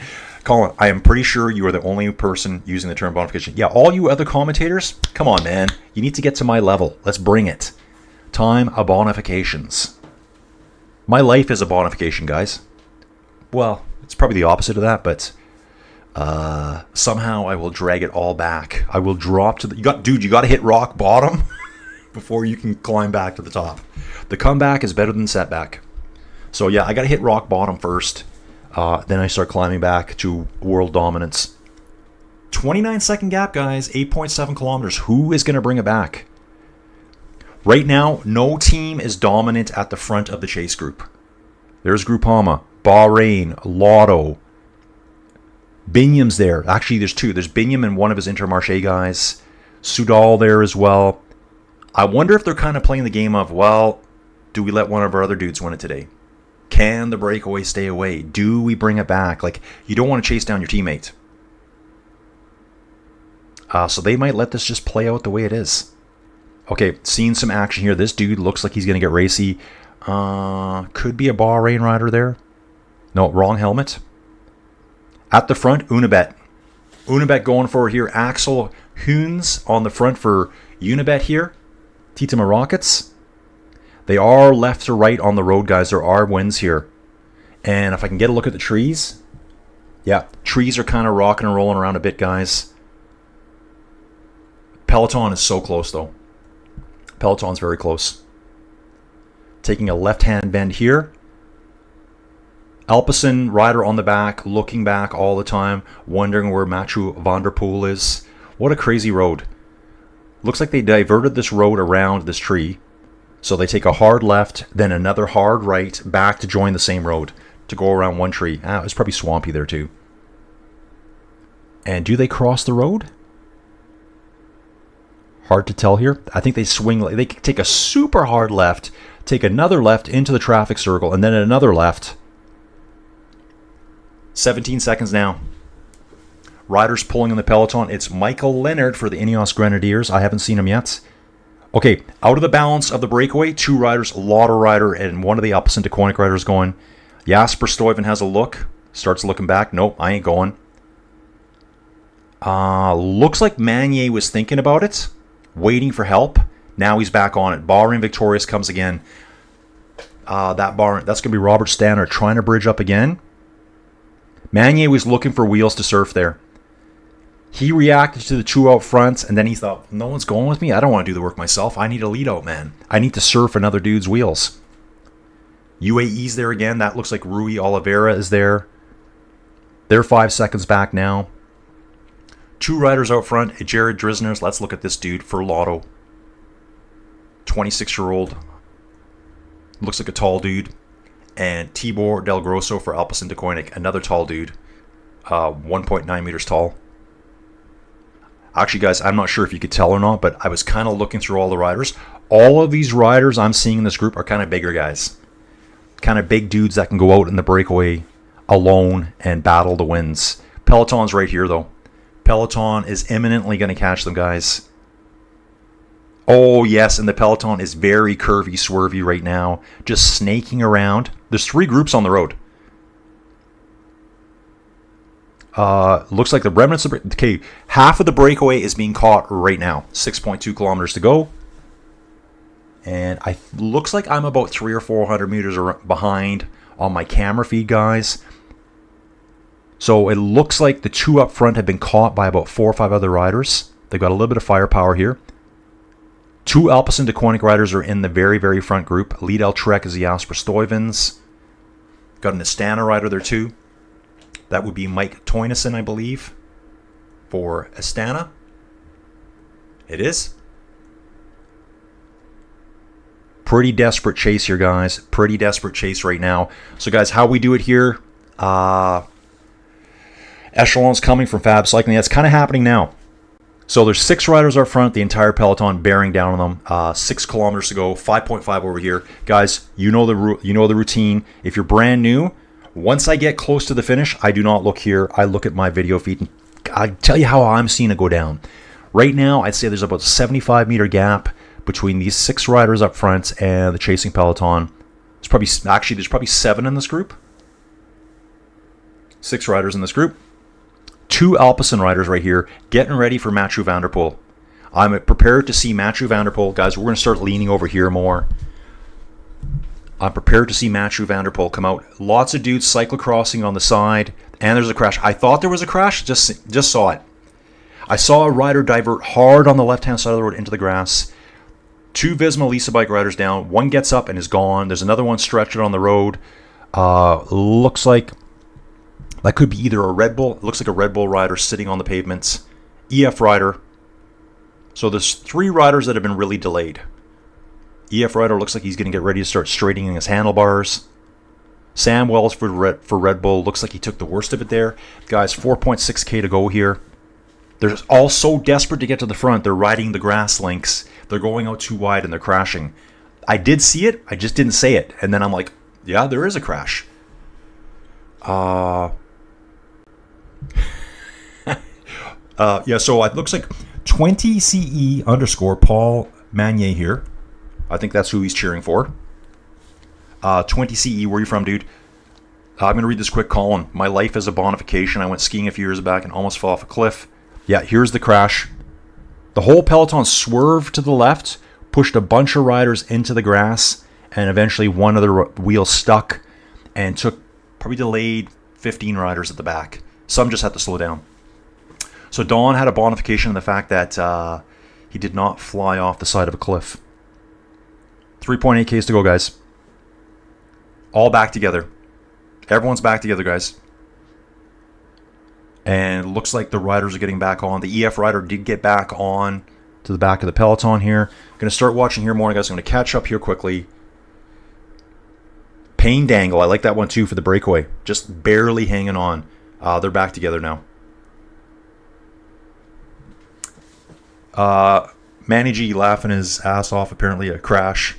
That's got to suck just when it was ending. Yeah, exactly, dude. So, guys, I'm going to start hanging out here more. I've got... now, here, I'm seeing 3.3 here, and I am behind here. Even though I've got live feed from Flow Bikes, I'm actually 500 meters behind. So that's how we're going to play it out, guys. On the front, Ineos Grenadiers pulling. I see 3 riders from Ineos Grenadiers pulling on the front right now. Astana lurking. And I'm seeing a certain rider here that looks a lot like Mathieu van der Poel. I can kind of tell by his legs how he wears his socks. Yeah. Do you think I have a crush on him? Perhaps I do. I just said I like how he wears his socks. Very strange, Colin. Very strange. Just keep doing you. Keep doing you, guys. That was... they're going back to that green kilometer thing. So that's why I'm seeing that again. We're doing that circuit, the 3-4 circuits here. Definitely Mathieu van der Poel there. You can tell his riding style. Intermarché coming up now. One rider for Intermarché and Binyam on his wheel. There's a Groupama rider that the Intermarché rider does not like there beside them right now. Olav Koy better start working his way up too. Let's see where he is in the peloton roughly. Sitting pretty far back right now, so he needs to slowly start working his way up. 2 teammates have come back to start pulling him up the left-hand side of the peloton. Intermarché rider pulling Binyam just shuts her down now. That's pretty far out. 2 kilometers out, Binyam's left alone. So it looks like Binyam is riding solo today. That Intermarché rider, he is out the back already. Just soft pedaling on the left-hand side of the road. Binyam sitting in the top 10, though. Getting close here now, guys. I'm seeing 2 kilometers there. I'm seeing 2.4 over here. We'll call it right here. Alpecin on the left-hand side of the road. Koy being slowly brought up. Koy is number 21. Being pulled up by 1 Visma rider right now. The front is just a skirmish of attacks. People rotating through, trying to keep their team at the front the whole way. Keep the pace as high as possible. More grass riding on the sides of the road, right-hand side of the road. They've gone under the 2 kilometer barrier for me here. 2 riders for Ineos Grenadiers on the front. Just want to see something here, guys. Ineos Grenadiers. Who are we voting for Ineos Grenadiers? Where are they? Ineos Grenadiers. Sorry, guys. There they are. I forget we talked about them earlier here. They've got two Swifts on the team, Ben Swift and Ben Connor. They've also got a Ben Turner. Very confusing. I think the Swifts are cousins. I think they're cousins. Ooh, do not take the right-hand side of that roundabout. 2 riders almost did. They would have lost 150 meters right there. These giant roundabouts. Now looking for Binyam. Binyam's sitting really well, 10th place. 2 Astana riders on the front. And Soudal starting to put pressure on the front right now. Again, more grass riding for two-door pro cycling here. Unibet looking good on the left-hand side. Remember, Lucas Kubis is here, guys. Lucas Kubis is here. And he has a really nice sprint. I'm talking about this dude here, Slovakian champion here. Very, very nice sprint out of him. Let's come back here right now. 500 meters to go. I'm not watching anymore there now. Now it's just me here, guys. Just me here. Jaco Alula trying to get into the mix for Groenewegen. I've got a helicopter view here, so I need to get zoomed in. Binyam Girmay, probably in 10th place right now, looks well positioned, but riding solo, no teammates with him. Jaco Alula looking really strong here. There was 3 of them. Flanders Balois rider coming up the left-hand side. Looks like it's being lit up. Oh, that Soudal rider is done now too, keeping the pressure high. 2 Picnic Post NL riders on the front. Really keeping the pressure up here. Full sprint now, guys. They're in the last 250 meters. Binyam sitting 6th or 7th. Tim Merlier is sprinting from a long ways out, guys. A long ways out. And Tim Merlier takes the win very easily, guys. Yeah, Tim Merlier wins it. Yeah. Picnic Postinel was sprinting for Fabio Jakobsen. Looks like Fabio had a decent finish there. He was at the Tour of Denmark. I don't think he had any results there. It was his first race back, I think. So, nice long sprint for Tim Merlier. They got around that left-hand bend, and he led all the way to the finish line. Oh, Olav was in the crash. That's what Manny G's saying. Okay, let me just back up a second here, guys. Yeah. Okay. Dude, that makes sense. Whoever said that. Manny G saying that. There was at least two Visma riders down in that crash. And I noticed one got up really quick. I don't think he even glanced at his teammate, and he was gone. That was probably Olaf saying, I got to get back on right now. UAE rider congratulating Tim Merlier here. I got to think that UAE rider might be Juan Sebastian Milano. Just taking a guess at that, guys. Sprinters are always pretty congratulatory to each other. Let's see if that's who that was. And then hopefully we get a replay here. Number 6 is Juan Sebastian. It might have been him. I'm looking for a replay coming up. The bike crashes aren't fun. Let me just take a look at that here. Just looking at some stuff, guys. No, they're not there.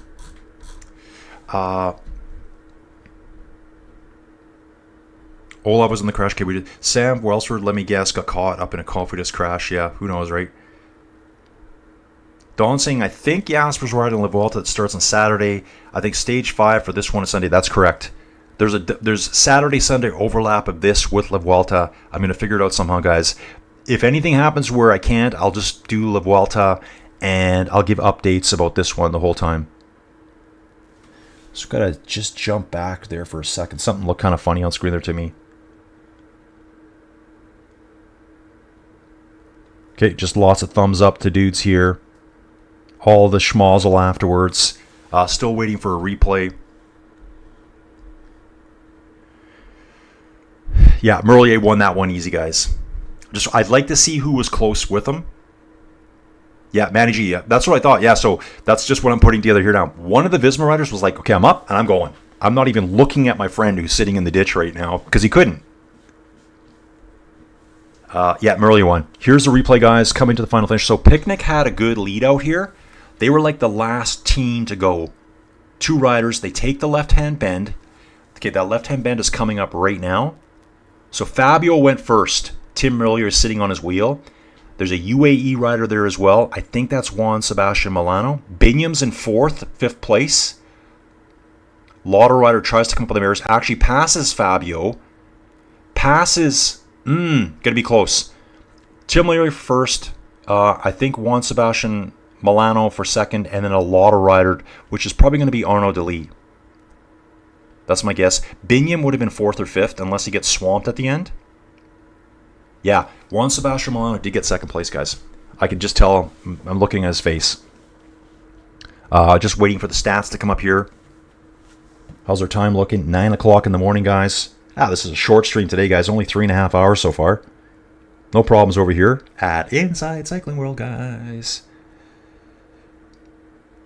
Joey Jojo has got a day of appointments.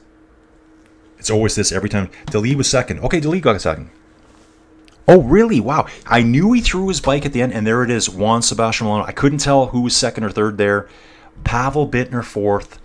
Binyam Girmay 5th. Ben Turner 6th. Olav Koy did good to get back up there, 7th. David Ballerini, 8th place. Fernando Gaviria, wow, awesome for him, 9th place. And Simon De Haers, I think Simon De Haers might have been in the breakaway earlier. No, it wasn't. Was he in the breakaway? No, it was Tibor Del Grosso and Vermeesh were in the breakaway. Wow, that throw there. Guys, I'm just going to back up for a second. I want to see. I got a slow-mo here I want to look at.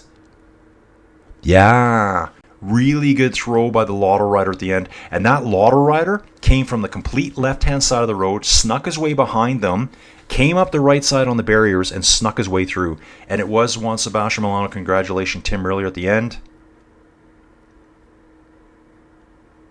Wow, awesome stuff here. Tim Merlier, 32 years old, winning.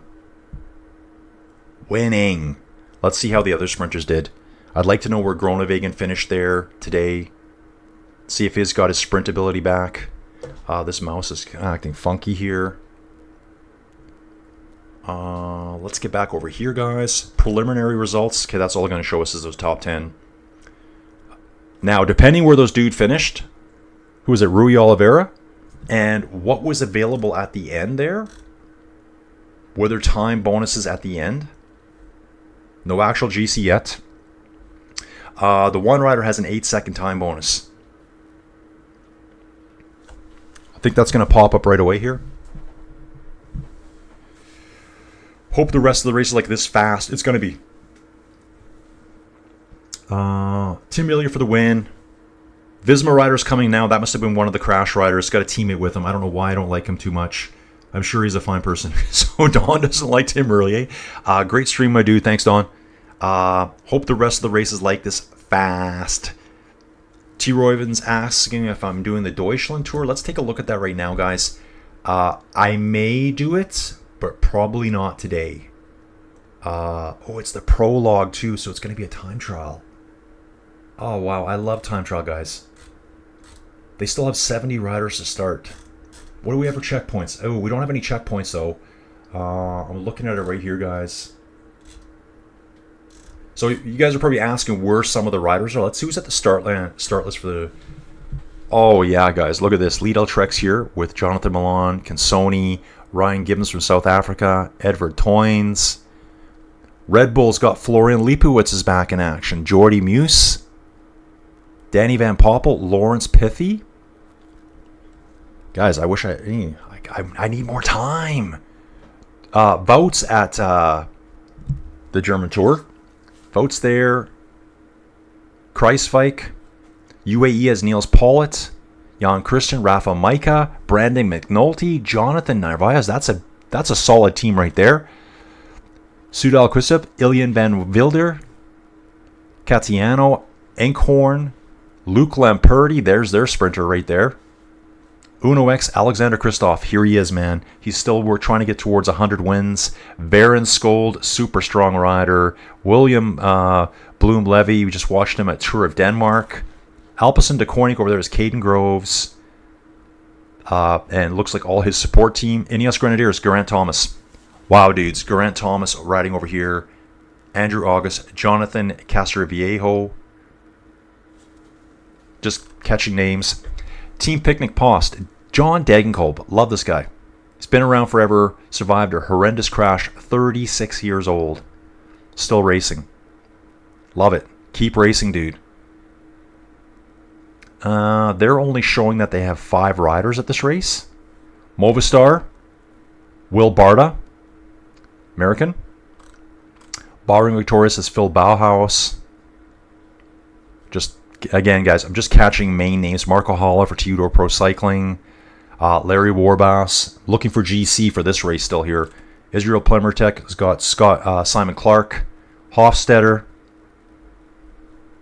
Total Energies is at this race too.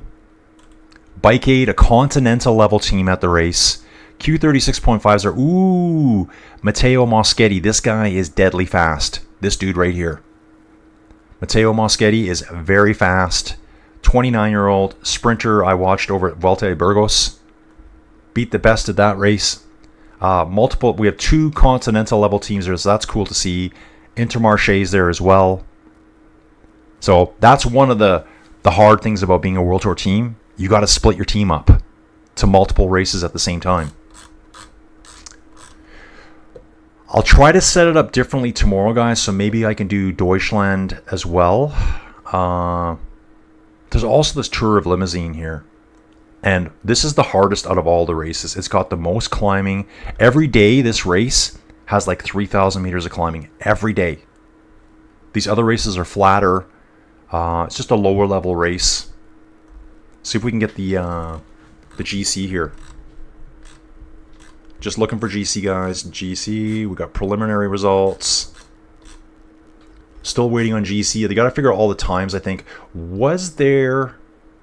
Nothing there. General classification. Points. Tim really has points because he won the sprint. He got 30 points there. Arnold Lee second. That makes sense. 1, 2, and 3 places there. Mountains, there should be none. Youth. Just not showing up yet. Teams won't show up yet either. So once we see the actual GC, guys, I'll go through that. And then I'm probably going to jump off so I can go get that tire off my car. Yeah, I got to do that. I don't really want it sitting on the rubber too long. So give us some GC action here. So yeah, T. Royven, I'm not going to do Deutschland Tour today. It is the prologue, and even though I love a time trial, I've just got so much to do. Chores next. Okay, I think they've done the interview here. It's 9 after 9 in the morning. I got to get the tire off my car so when Joey gets home from her appointments today, 1 or 2 in the afternoon, I can take her Jeep, throw the tire in it, go get the tire fixed in town. Pop Marina, I'm on Sam Watson for this 3K prologue. Okay, it's only 3K? Wow. That's going to be like all out Watts apocalypse, or as we like to call it, or as I like to call it, I'm not sure if you guys can see that, Watts Fest. So guys, the teammates over at Team GRC designed the jersey, and what they did was they kind of like put some of my sayings on it. Things I generally say during a race. So let's get the GC. You know, we got the scenic overhead helicopter shot right now. The GC is going to pop up any second here now. Right now, I have no idea. I don't think they told us here either. So I think it's going to be Rui Oliveira. I think Rui Oliveira is going to have the GC. I'm going to go back here, guys. That's preliminary results. They just haven't shown it yet.